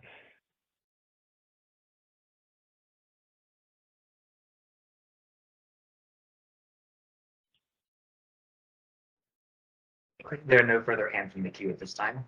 Oh, I'm sorry. There is a hand from Kathleen Colbert. Kathleen, you can go ahead. Yeah, thanks, Kathleen from Vistra. I feel like I've taken the mic a lot. I hope everything I said earlier was helpful, but I will just be super brief, James.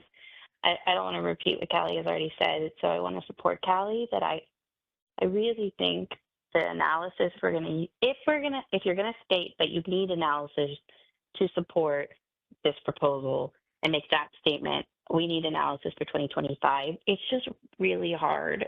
We added like 10% of our historical peak in capacity in the last year, and so those results are going to change pretty meaningfully. So I'm okay if you come out with a different policy reason that you want to advocate, but if the basis is the analysis, I'm in the same boat. I don't see support yet. But if we get the updated data and I can see how our current portfolio operates, I think that will help me a lot. And then the other thing that's really is I just really don't understand why we're not expanding the LMPM to the transfer constraints. And this is just a suboptimal design that's not going to be as efficient, to your point, because it's applied across all resources within a BAA, versus LMPM does a resource test in addition to a competitive constraint test within the DCPA. And I'm not going to get over that hurdle until I hear an explanation that I can understand. Okay, I appreciate that.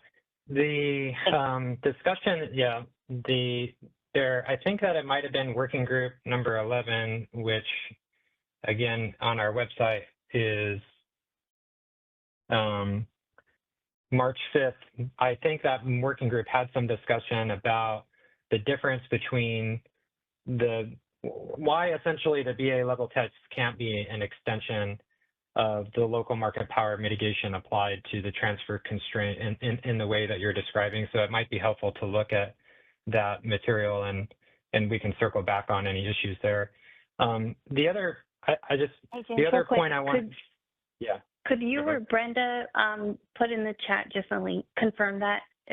That is helpful, and I will go back. Would you, if you could help confirm which meeting and provide the link, I'd appreciate it.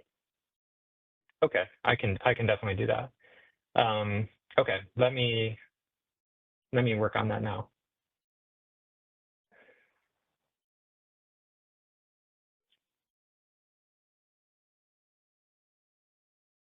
Were there any other questions in the queue for right now?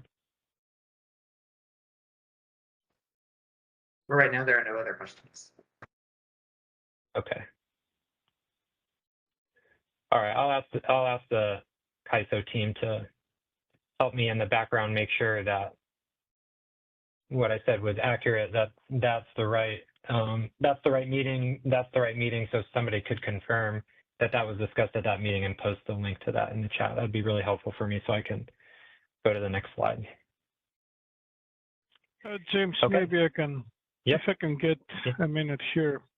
because this specific ask and comment comes from Kathleen many times, and I know participants have brought this up. So the way I understand it, Kathleen is asking why we don't test binding constraints on individual transfer limits the same way that we do for transmission constraints. And the answer is that is exactly what we're doing, but an individual transfer limit means nothing, because if there are other transfers on different interties that are not at the limit, then the individual transfer limit that is binding, it has a zero shadow price. It doesn't affect the prices, it doesn't affect the market power mitigation analysis here. So we want to catch it when all transfers to a BAA are at their limit, and that essentially puts a limit on the net transfer for that BAA. And the net transfer is a control variable in the power balance constraint for that BAA, right? In that power balance constraint, you have all supply, all load bids in the case of the IFM, and the net transfer. So essentially that's what we're doing, but we're capturing it at the net, at the power balance constraint, and its shadow price is the MEC. So when all the transfers into a BAA are at the limit, that affects the MEC for that BAA. That's where you see the effect, and that's where we're testing, that's where we're catching it. Thank you.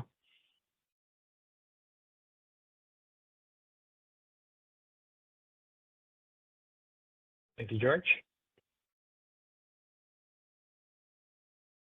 All right, let's move to the next slide. Before I do, a hand popped up. I want to make sure that that hand was relevant to the responding to George's comment and not waiting for this section. Yeah, it is. Sorry, James, Callie Wells with WPTF. Hey, George, real quick. So the net transfer that's in the power balance constraint for the specific BAA, is that net transfer is in to that BAA? The net transfer is an algebraic variable. If it's positive, it's a net export. If it's negative, it's a net import. But yes, it is included in the power balance constraint. It's one of the terms in the power balance constraint. Okay, so when that BAA's MEC is higher, then that net transfer is a positive, meaning it's coming in, correct?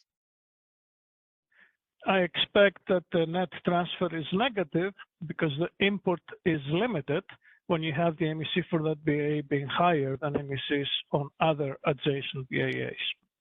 Okay, I was just trying to figure out the That's what you meant, right? So it's negative in the power balance constraint. Do you guys know in the actual optimization how much energy is being transferred out of the BAA? So not net, just how much is being transferred out of that BAA on the different transfer constraints that are binding, right? So it's I'm trying to get at, do you know the counterflow of supply going out of the BAA? It's an oasis, it's not a counterflow. You're asking for what is the schedule. So we publish the schedule on Oasis for each transfer. So you know what the market solves for, right? Well, aren't of course, the analysis going both directions though? Like if you have a transfer limit between two BAs, isn't it possible that you have energy coming into the BAA on that limit, on that transfer, as well as energy going out of the BAA?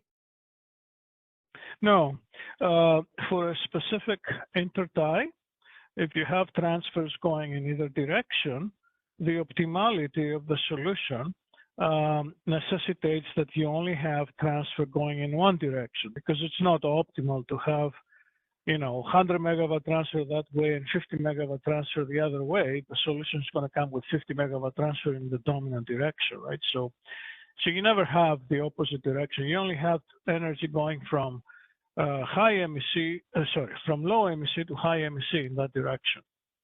Okay, so when you have prevailing flow, it's not like that prevailing flow can be broken down into flows in one direction, flows in the opposite. Okay, thank you. Sorry, I didn't mean to derail that conversation, but I just wanted to understand that better. You're welcome.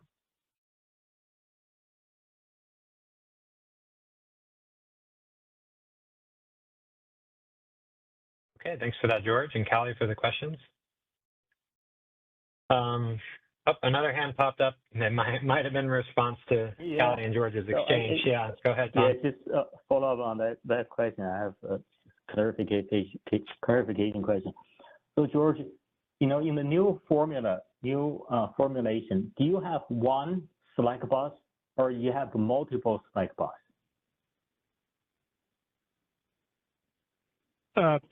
Tom, which formula are you referring to? Are you referring to the linearized power balance constraint?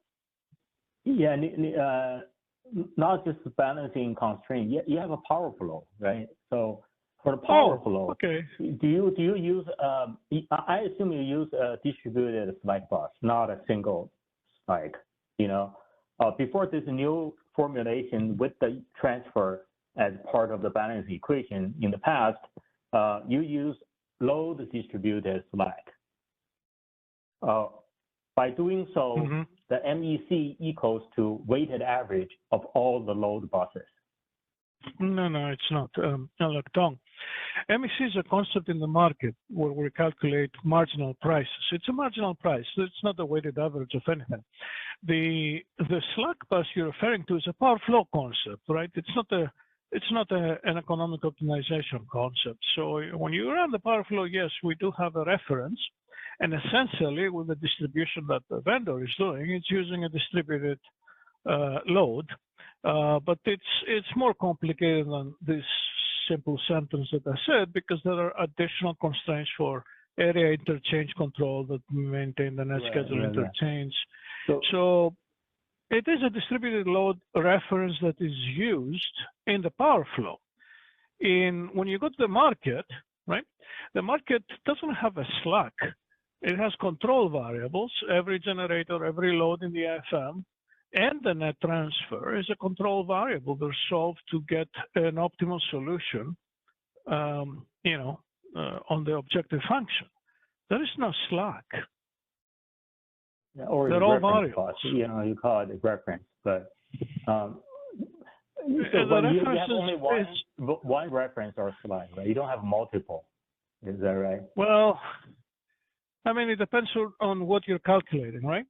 So if you're calculating shift factors, for example, which is a sensitivity analysis, right, that you do on the network, you do have a reference, okay? The reference that we use for that is the distributed load in the market footprint.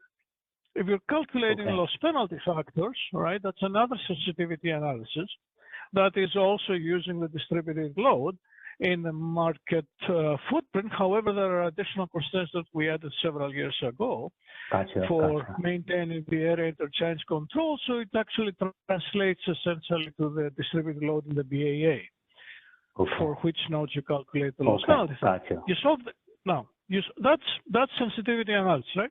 When you solve the power flow, you also have a slack, right? Your power flow solves with a slack.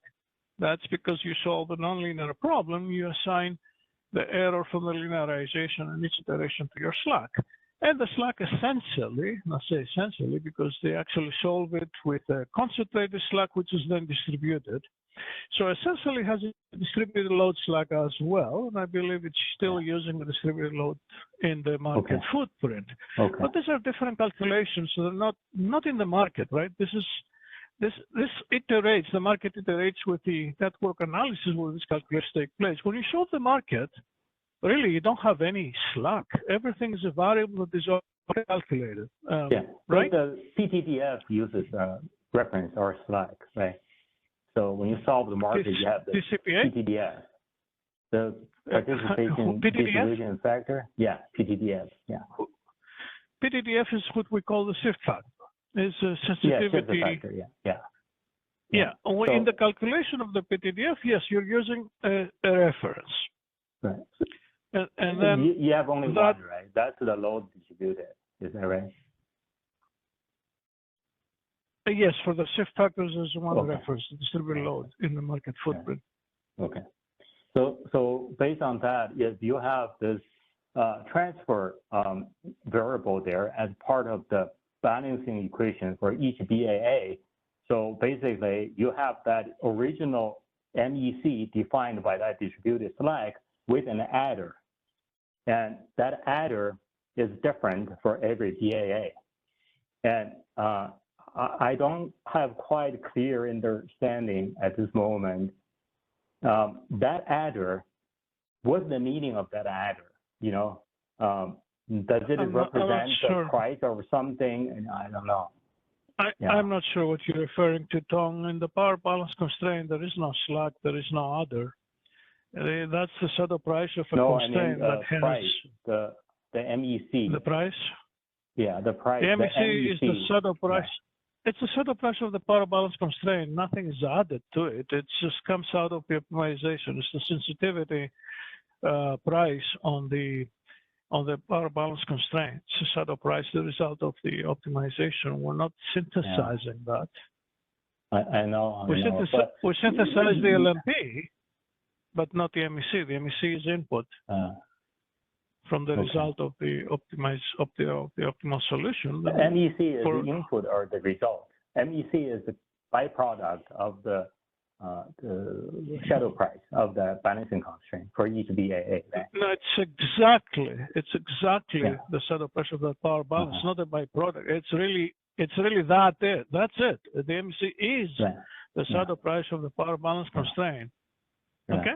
But if you decompose it, it can be decomposed into a common value with an adder for each BA. Just like George, 20 years, some years ago, we did that market separation analysis. You know, you have a separate constraint, is not at a BA level, but at an SC level. So that is an adder to the price. You could formulate it like that. Yes, you could formulate. I mean, you could take an MEC as a reference, and you say the MEC for another BAA is the reference MEC plus another. I think you're referring to what we the symbol we use is the phi. But we don't really need to do that in the market. We get the MEC. Think about by the meaning BAA. of it. You know, I know calculation point of view, you never do that. You don't need to. But you know, from conceptually, what's the meaning of that calculation is a common MEC plus that adder. So that adder now has more meaning than, you know, 20-some years ago what we did. At that time, the zonal market, there's no transmission constraint. So that adder itself make all the differences for each portfolio. But now you have all these congestion losses. How all of that now is figured into that adder. The closest, I'll tell you, the closest element that comes to this, what you call the adder, that is the difference in the MEC between BAAs that have a transfer, and the transfer is constrained. That's why you have MEC difference between these BAAs.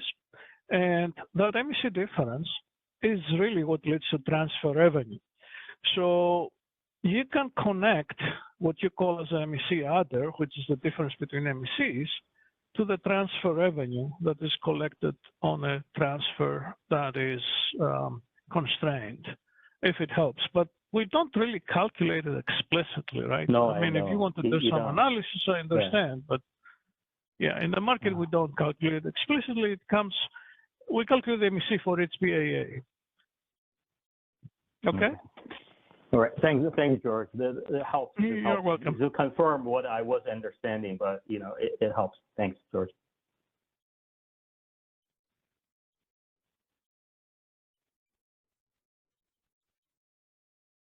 All right, thanks, George and Tom. So we're going to move on to section 3.1.3, and it's broken up into two parts in the document and in this presentation. So we'll start on this slide and we'll pause after this slide. This slide is discussing the proposal to essentially extend a tariff rule that exists today that for CAISO BAA participants or affiliates who are net buyers on a long-term basis, and this tariff section in the sub-bullet of bullet 1 explains what that means. Essentially, on a quarterly basis, we look at the portfolio of the affiliates and determine whether or not they're net buyers or net sellers by comparing their average daily net value of measured demand versus measured supply over the previous 12-month period. If the measured demand is greater than the measured supply, then the affiliate is designated as a net buyer, or yes, a net buyer, and if the supply is greater than the demand, the affiliate is greater than, or the affiliate is designated as a net seller. And essentially, in the market power mitigation test today, net buyers are excluded from being potentially pivotal suppliers. And so we're only looking at net sellers. However, in the WEIM today, that rule does not apply. This rule only applies to affiliates inside the CAISO BA, with the idea being that participants who have subjecting their entire load and supply settlement to the market would have little incentive to exercise market power if they're a net buyer, because they would disproportionately increase their load costs for whatever benefit they're trying to get on their generator revenue. And it dawns on us that it seems to us consistent that under the EDAM that we would apply a similar or extend a similar exception to EDAM affiliates who are now settling their entire supply and load portfolio through the market, and therefore now have comparable incentives to CAISO BA affiliates. And so with this summarize this section, it basically says, CAISO BA affiliates continue to have the exclusion applied to them. There's no change to the rules today. An EDM affiliate would have the exclusion applied in the day-ahead and real-time markets. That would be essentially the new part of the proposal. And for WEIM-only affiliates, the exclusion would continue not to apply, and that would not be a change from today's rules. And in the time since, we sort of recognize that there's potential actually for an affiliate to have scheduling coordinator relationships who would be participating both in an EDAM and a non-EDAM BAA at the same time. And so this is not in the current proposal, but we have this note down here in red that one thing that we all collectively need to consider are rules for affiliates that have scheduling coordinators present in both the EDAM and non-EDAM BAs at the same time. And so CAISO will be thinking about that. We'd be very interested in feedback and written comments for folks to think about how that might work. So before we move on to the next slide, I will pause here for any clarifying questions or feedback on this section.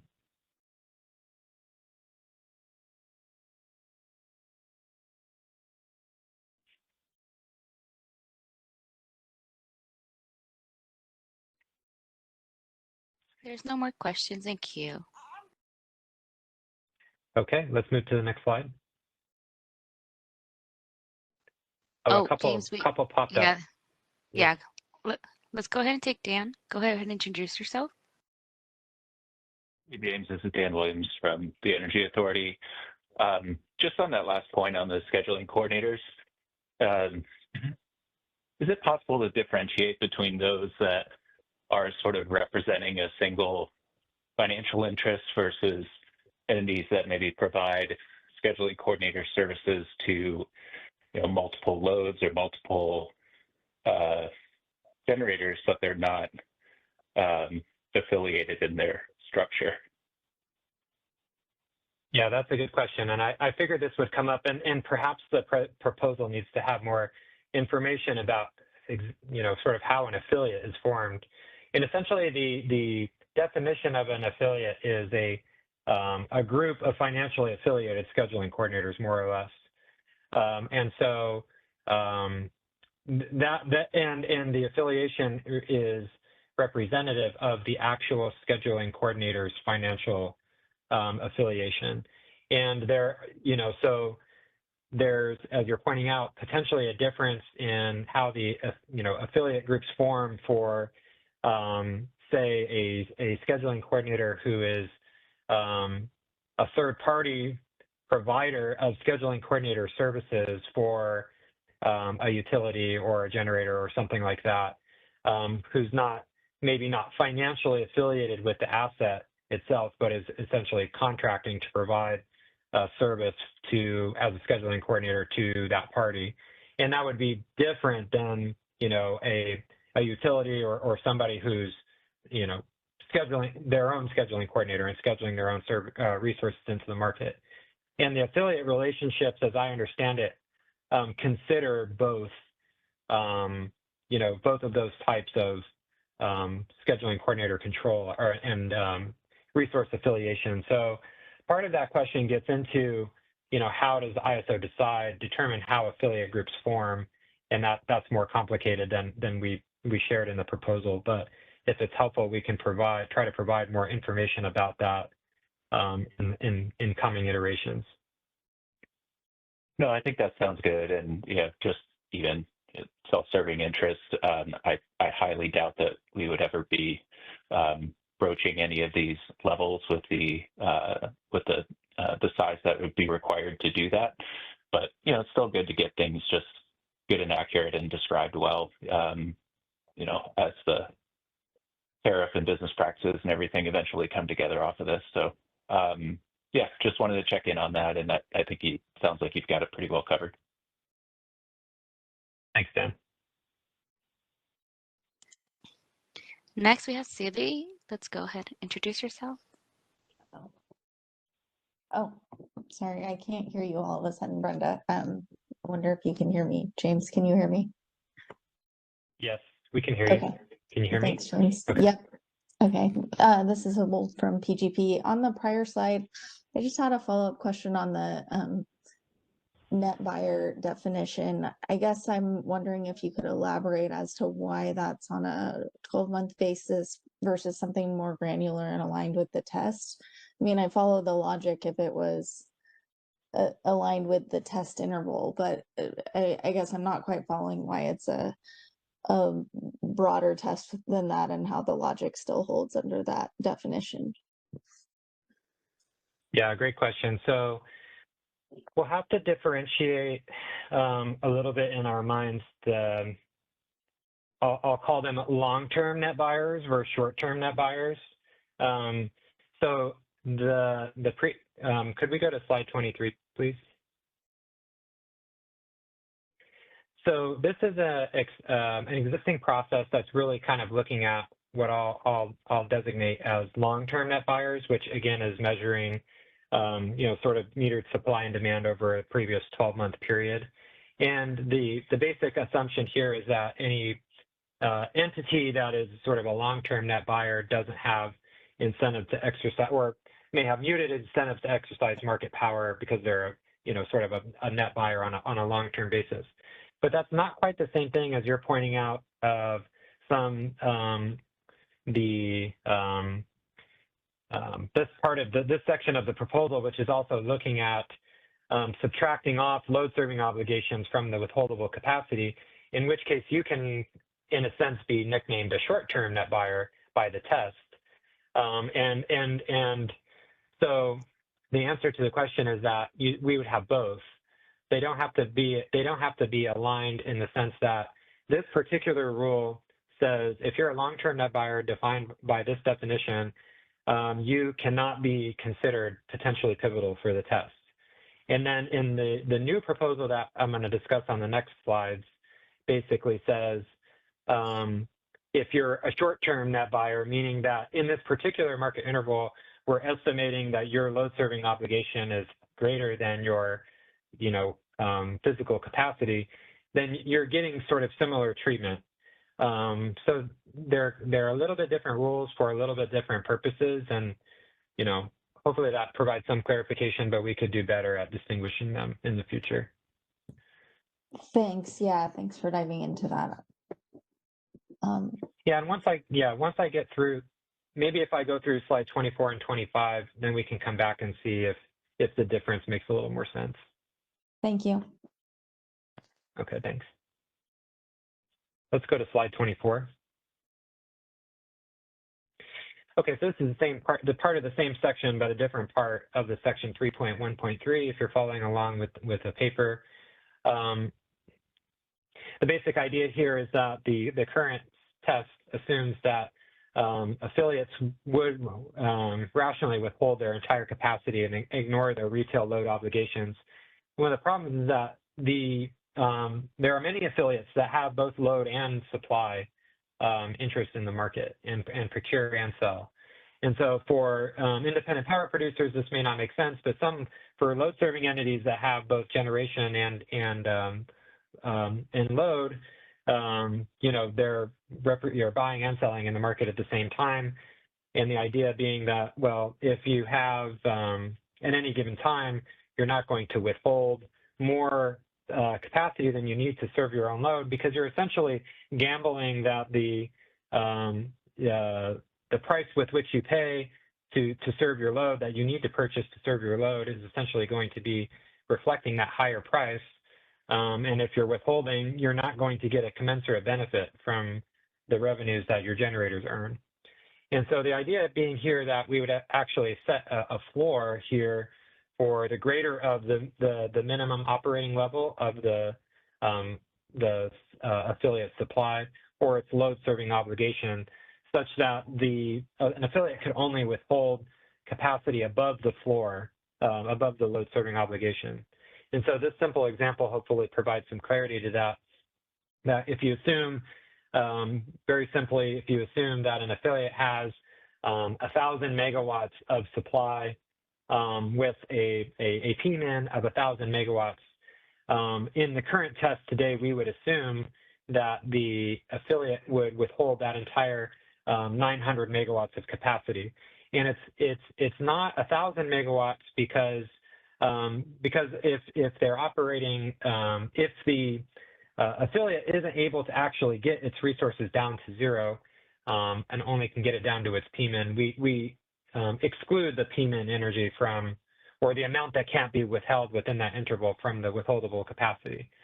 So today we would have that value at 900 megawatts. But imagine this affiliate also has 600 megawatts of load serving obligation in this interval. Then the test would essentially take, instead of having the withholdable capacity be 900 megawatts, it would establish a new floor, which would be the maximum of the amount of supply that they can't withhold and the load serving obligation, which in this simple example, you're comparing 100 to 600. And so then the withholdable capacity becomes the difference between the 100 megawatts of supply and the 600 megawatts of load that they're obligated to serve, meaning they would only be incentivized to potentially withhold up to 400 megawatts. Again, just simply thinking about if they were to withhold 401 megawatts or any amount above that threshold, then they are offering 599 megawatts of their generation into the market, but have an obligation to serve 600 megawatts. And so on a net basis, even if they are successful at inflating the market price, they're going to be charged for 600 megawatts at that price and only paid for 599. And so the idea being that there's not any reason to assume they would go lower than that 600 megawatt number. Okay, and then one more slide, slide 25, and then we'll pause here on this section. So obviously, for this proposal to work, we need to have a good measurement of what the load serving obligation is estimated by affiliate. Again, the market power mitigation tests are done on an affiliate basis, and an affiliate, as I explained, is essentially a group of scheduling coordinators. And we have several measures in both the day-ahead market and real-time market that could potentially support this task. We have metered data, we have forecasts.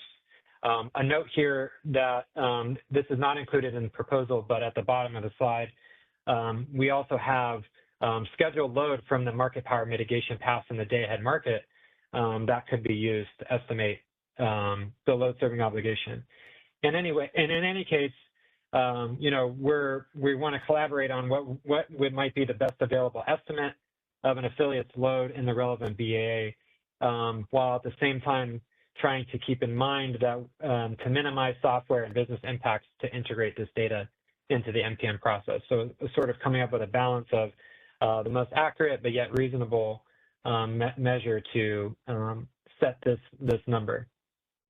And so we talked about in the paper that potentially one idea could be that we would use the prior year's meter data for that affiliate to create average hourly profiles potentially segmented by season and day type. So all that detail to say, we could use historical information, meter data information to establish, what the load serving obligation estimate might be for that affiliate at any given time. We talk about in the paper a number of trade-offs by using historical information. The biggest one really is that the historical average will not capture real-time factors the way a forecast would, or a demand forecast would. And so, again, we're trying to establish what estimates would be the most reasonable in terms of balancing the accuracy of the actual load serving obligation at that point with the reasonableness of collecting that information and integrating it into the MPM process. So we'll be asking for a good amount of written feedback on this as well. I think this is my, the other thing I wanted to, maybe if we can go to slide 26 to make sure this is the last slide of, yeah, so let's go back to slide 25. The other thing I wanted to mention as it relates to this information is that for many of the existing WEIM BAAs, there's only one affiliate for the entire balancing area. And typically that's the same as the BAA entity. There's only a few EIM BAAs that have multiple affiliates located inside them. And we want to point out that in the EDAM, there is the opportunity for more granular scheduling coordinator relationships to form and essentially more affiliate groups to form because in the WEIM, the market and settlement is all done with the EIM entity. But in the EDAM, there's potential for embedded utilities within an EDAM BA to essentially form their own scheduling coordinator, provided they meet all the requirements and the metering requirements, and essentially bid their own load and supply into the market. And so we point that out to clarify that as the EDAM progresses, it may change the existing affiliate relationships that the market would have to then have different load serving obligations for these affiliates, potentially between the day ahead market and real-time market entities. So for EDAM entities who have different affiliations, we would have information from the day ahead market to be able to attribute some sort of load serving obligation to that specific affiliate without sort of using the BAA's total metered information. So we'll pause here to see if there's any clarifying questions on information from section 3.1.3. Go ahead, Callie. Yeah, hi, it's Callie Wells with WPTF.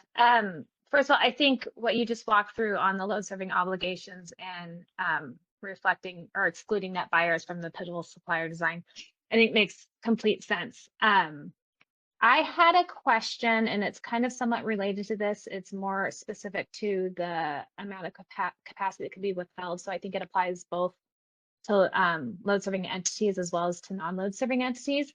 And that is, if you gave more thought to something that the MSC raised at the last meeting, and it's how are you accounting for, example, a wind resource that's submitting a bid at -150? Are you assuming that that is capacity that's being withheld, even though it's bid in at -150? And I don't expect an answer. I'm just curious if you guys were planning on giving that some thought, because I didn't see it in your presentation or the paper, and I could have easily missed it. So apologies if I did. No, it's not in there, but it's good to bring that up because there are a couple of examples that the MSC used about assumptions about withholdable capacity that we might want to consider. In this particular iteration of the paper, we're focused specifically on load serving obligations, but we recognize there may be other opportunities to, while we're at it, to think about improving the withholdable capacity calculation in a way that, the whole idea is we're trying to be able to reflect both the ability and incentive to exercise market power and we know the MSC have provided others. So if there's a desire to include something like that, we can definitely go back and consider that. Okay, no, I appreciate it. I think it's at least definitely worth discussing and talking through. If I recall, it's just briefly mentioned the MSC, but I just wanted to raise it here just because I think we should talk through it and see if it makes sense to make any adjustments. Yeah, thank you. All right, thanks.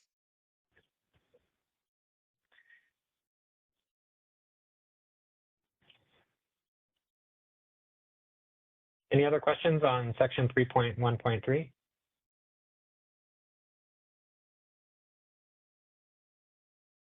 James, before you move on, if Callie would be willing to get back online, I'm trying to follow the concern that she would have with a resource that's bidding within the allotted bid range, just to make sure that we're understanding her concern. And this is Danny Johnson with the California ISO.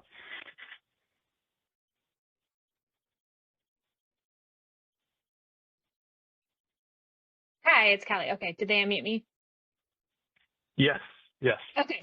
Yeah, so if I recall, what the MSC was saying is that it's not necessarily a concern, but it's a question of, do you really want to count capacity from a wind resource that's bidding in at negative 150 as being withheld? Right, because you're trying to figure out, are they really, if they're bidding negative 150, are they really trying to exert market power? Probably not. Was kind of my take of that conversation. So it's maybe we increase that. Oh, sorry, go ahead. I mean, are we considering them withheld if they're bidding in? I think the answer is no. It's just looking if there's a bid. Well, and I think that's what would be useful in the next iteration, is to understand, I think they are part of the capacity that could be withheld in the calculation. And I think the question is, do you really want to include them as capacity that's being withheld or potentially being held, knowing that they're bidding in at negative 150? Okay, so the line of thinking is there some threshold under which a bid would effectively be considered almost a self-schedule by the market? Yeah, yep. And I know that's a fine, right, it's probably more of an art than a science, but it was just something that was raised at the last MSC meeting that I thought would be useful to talk through at some point in time in this policy effort. Okay, thank you for helping me follow along. Yeah, of course. All right, thank you, Callie and Danny. Okay, 3.1.4, next slide, please. Okay, I've got just a quick time check. We have about maybe 15 minutes to talk about section 3.1.4. And if we get to 3:45, we'll have to pause on questions, and then so I have time to finish the rest of the material on time. So section 3.1.4 discusses the move to mitigate only quote unquote pivotal suppliers. I have to clarify that in the CAISO's terminology, right now the term pivotal supplier is intended to mean the three largest suppliers of withholdable capacity. And in this section, the term pivotal supplier is intended to be a more generic term than that. So I need to make sure that that's clear.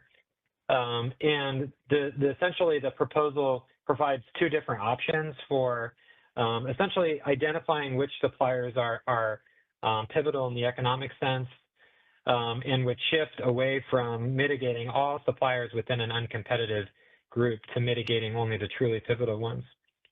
So before I get into the differences between the two options, I have a few things to clarify here. First, that these options do not impact the determination of whether a BAA is competitive or not. That still falls to the DCPA and the grouping approach. So this is only after the DCPA identifies a BA group as non-competitive and then is applying mitigation to the suppliers within that uncompetitive group. These options would limit which suppliers that mitigation would apply to.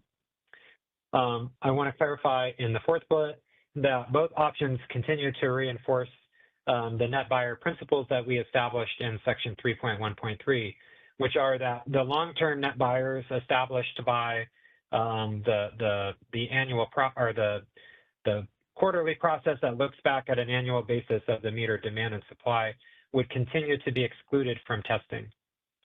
And that the short-term net buyers, due to the load serving obligation being present in each market interval, essentially have no withholdable capacity, so it would not be pivotal under these tests.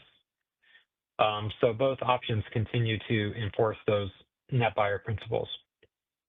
Finally, both options, if it were deemed that a supplier needed to be mitigated under these options, both options would continue to mitigate to the higher of the DEB or the competitive LMP, which is the existing policy. So it does not affect, once a supplier has been deemed necessary, a bid necessary to mitigate, does not change the way with which the mitigation actually occurs. So let's go to slide 27. Okay, again, two options here to consider. Essentially, option one, what it does is starts with the three largest suppliers and iteratively tests larger group until competitiveness is restored. And essentially, this is mimicking a process done in the PGM market that's implemented today. And the basic process is as follows. We would start with, obviously, we know if we're in a situation where we're evaluating for mitigation, we already know the three largest suppliers are jointly pivotal from the DCPA. And so in this process, supplier 1, 2, and 3 are always mitigated. But essentially what you would do is you would replace supplier 3 with supplier 4, the next largest supplier, and then test to see if the group of supplier 1, 2, and 4 are jointly pivotal.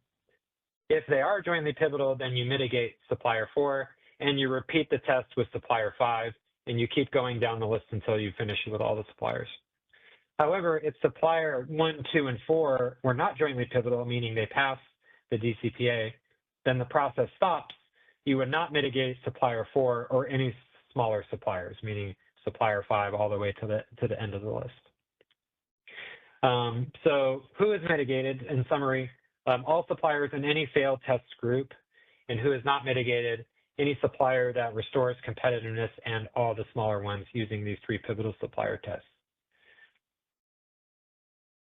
So let's go to the next slide and compare that to option 2, which is a little bit different in that option 2 is attempting to find the smallest possible group of pivotal suppliers, utilizing not just three pivotal supplier tests, but also 1 and 2 pivotal supplier tests. And this is how it would work. You would start with supplier 1, and you would do a 1 pivotal supplier test on supplier 1 to identify whether supplier 1 is by itself pivotal. If it is by itself pivotal, then supplier 1 is mitigated, and you would restart step 1 with supplier 2, and so on and so on. But if supplier 1 passes the 1 pivotal supplier test, then you would move to step 2, which is then to do a 2 pivotal supplier test on supplier 1 and supplier 2. If they fail the 2 pivotal supplier tests, then you say that supplier 1 and 2 are jointly pivotal, you mitigate them, and then you restart step 1 back with supplier 3. If they pass the test, then you move to step 3, which is to identify if suppliers 1, 2, and 3 are jointly pivotal. If they are jointly pivotal, then you mitigate those 3, and you restart step 1 with supplier 4. If they're not pivotal, you pass, and the test concludes. And so essentially, it's trying to identify the smallest group of possible pivotal suppliers. And one thing to note as it relates to the actual context of the WEIM is that for many WEIM BAAs, there is only a single affiliate. And so in these cases where and also moving into the EDAM, when we have one really large supplier in the group, the 3 pivotal supplier tests with 1, 2, and 3 is sometimes irrelevant because there really is only one supplier in the group. And so this test is a little more precise in the sense that it's trying to identify what's the smallest group of suppliers that are jointly pivotal and mitigates that group. Okay, so let's go to slide 29. Just a quick, as we see it, some comparisons for trade-offs. Again, this is hopefully helpful information and not to be taken super literal in the sense that this is just our brainstorming and hopefully it helps folks compare the options, but we're definitely interested in your feedback on the difference of these approaches where option one, we're calling it a little more incremental, conservative, and straightforward in the sense that it leverages existing 3 pivotal supplier test logic. It's in terms of regulatory risk is similar to an approach already used by PJM. The computation of the algorithm is less. And so in that case, it's a little bit more conservative. There would be, in terms of these type 2 errors, a lower risk of type 2 error because it's casting a wider net, so it's less likely to miss a pivotal supplier. But that being said, its comparative weakness is that there is a higher risk of type 1 error, which is essentially over mitigation because it can, in some view, can mitigate suppliers who are sort of quote unquote along for the ride. And the Market Surveillance Committee nicknames this idea small fish swim free. And so, that's sort of its comparative weakness. For option 2, more novel, precise, complex, novel in the sense that it's not, part of an existing market design as we know it, precise in that it's trying to identify precisely the smallest set of suppliers that are jointly pivotal, and the smallest set of suppliers that, if were excluded from the market, would restore competitiveness. But complex in terms of there's more decision points, the algorithm is more complicated, and it does introduce 1 and 2 pivotal supplier tests that don't leverage our existing 3 PS logic today. But it does reduce the risk of over mitigation in the sense that it's identifying the smallest possible pivotal group to avoid mitigation of non-pivotal suppliers. But as I mentioned, its comparative weakness is its complexity and weaker precedent as we see it. So again, we're open to feedback on the trade-offs here, and that's just something we put together to help get your minds working about the differences between the two and help you think about if stakeholders prefer option 1, 2, or neither option. We'll be asking in the stakeholder comments for you to think about. I think that's my last slide for section 3.1.4, so I can pause to see if there's any clarifying questions or quick feedback.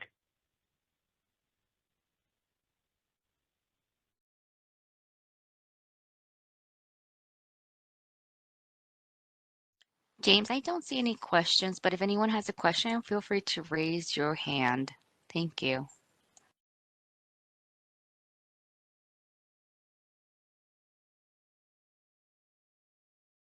Okay, we can move to slide 30 then.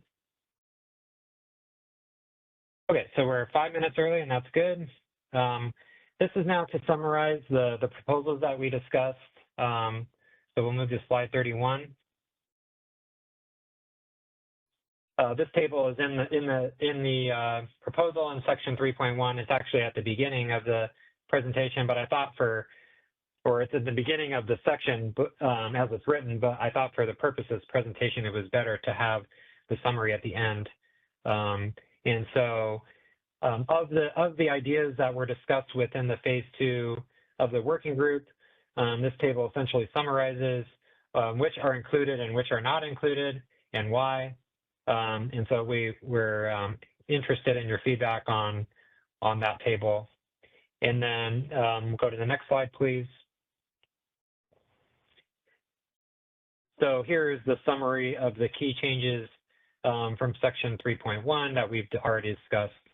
The first 3 all relate to the grouping approach, and they're as follows: that the BA level market power mitigation test would apply to groups of BAs based on their shared prices and connectivity rather than individual BAs. Number 2, that the BA AMPM test would derive competitive LMPs from the lowest marginal energy cost within a passing group and no longer default to the CAISO MEC as the competitive reference price. It's possible, and we explain in the paper and in the previous working groups, that multiple competitive LMPs or multiple competitive MECs, I guess, may exist for different sets of BAAs depending on when their encompassing group passes the test. It's also possible that if all the groups pass the test, that no competitive MEC will exist for a BAA, or in fact, no competitive LMP could be formed in that market interval for the market footprint if the test ends without ever placing that BA in a competitive group.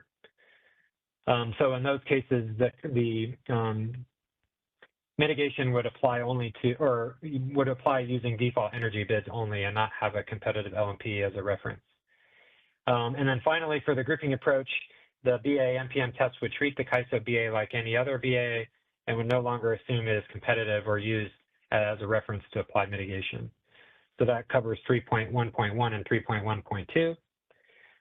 Number 4, all NPM tests would exclude EDAM affiliates classified as net buyers from pivotal supply, being designated as a pivotal supplier. So that's from 3.1.3. Also from 3.1.3, the BA NPM tests would incorporate net position metrics. In this case, the only net position metric we're thinking here is the load serving obligation to determine an affiliate's withholdable capacity within a group.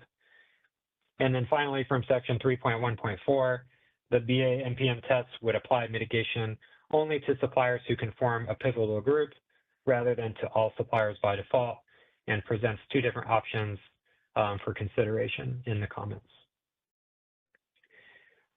So those are essentially the summary of the 6 changes that this proposal makes as it relates to BA level market power mitigation. Hopefully that provides a good concluding summary of what we discussed.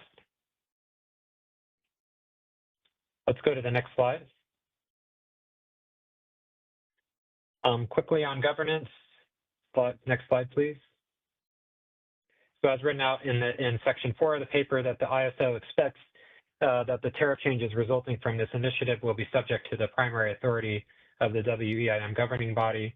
And we'll have space in the comment template. If you have questions or comments on that, there'll be space to provide some feedback there. And then let's go to slide 35 and 36. Next slide, please. So again, we have day 2 of this discussion tomorrow morning to discuss scarcity pricing proposals, and we'll have formal stakeholder comments due Friday, September 19th. And the comment template should be available after tomorrow's session wraps up. And one more note that we wanted to include that wasn't necessarily in the paper that maybe we should elaborate on, but the trajectory of this particular set of proposals, our plan is to bring the changes resulting from this proposal, both from BA level market power and for tomorrow's scarcity pricing, to the governing body in Q1 of 2026, which means that we're aiming for a draft final proposal or very close to it by the end of the year, recognizing that we have some work to do in the interim to provide some background information and analysis, but that's the trajectory that we're planning on internally. So I'll pause to see if there's any questions, clarifying questions or comments on the summary of the proposals, the governance, or next steps before I turn it back to Brenda.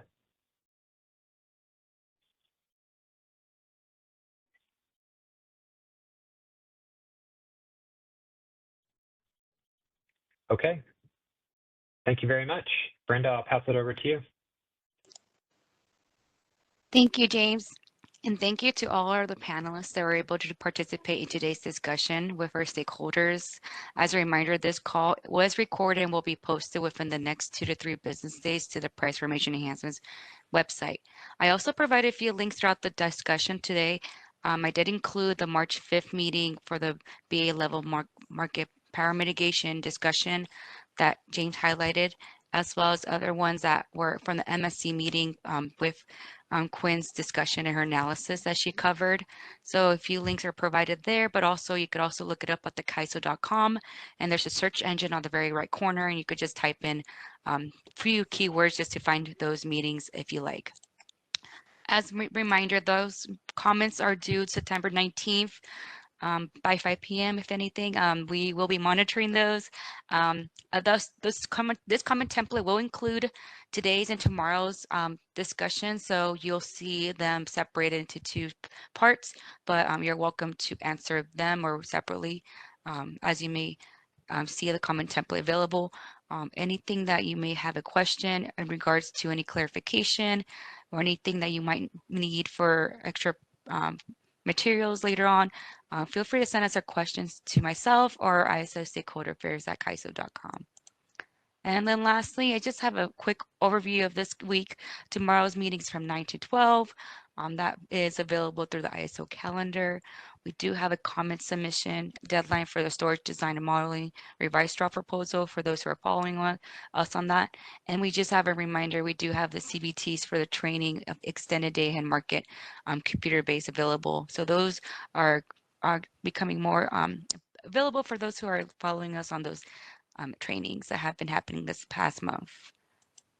And then lastly, there is market simulation meetings coming up, one tomorrow, and this one will include DAME, EDAM, and EDAM KAISO BAA PR market simulation. So that's around 1 p.m. But if you have any more questions, you can always email marketsim@kaiso.com. And I did see another one on BPM, so there is like a few updates on that, but feel free to follow the website as well for BPM updates too for those ones. And lastly but not least, the energy blog matters. We haven't had a recent update on a blog, but most importantly, the EDAM training sessions last month were really great for subject matter experts that presented. So those videos are recorded and have been posted. So you feel free to visit those as reference for upcoming material. But at this time, we do have a last few slides that are just appendix if those folks want to kind of review those materials that was covered in this presentation. But at this time, I think I don't see any further questions from our stakeholders or the team. I will go ahead and pass it to Silas, our event producer.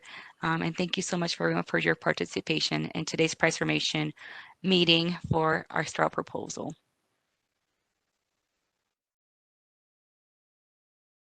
Thank you to all of our speakers, and thank you all in the audience for joining us today. With that, our call is now concluded, and you may disconnect.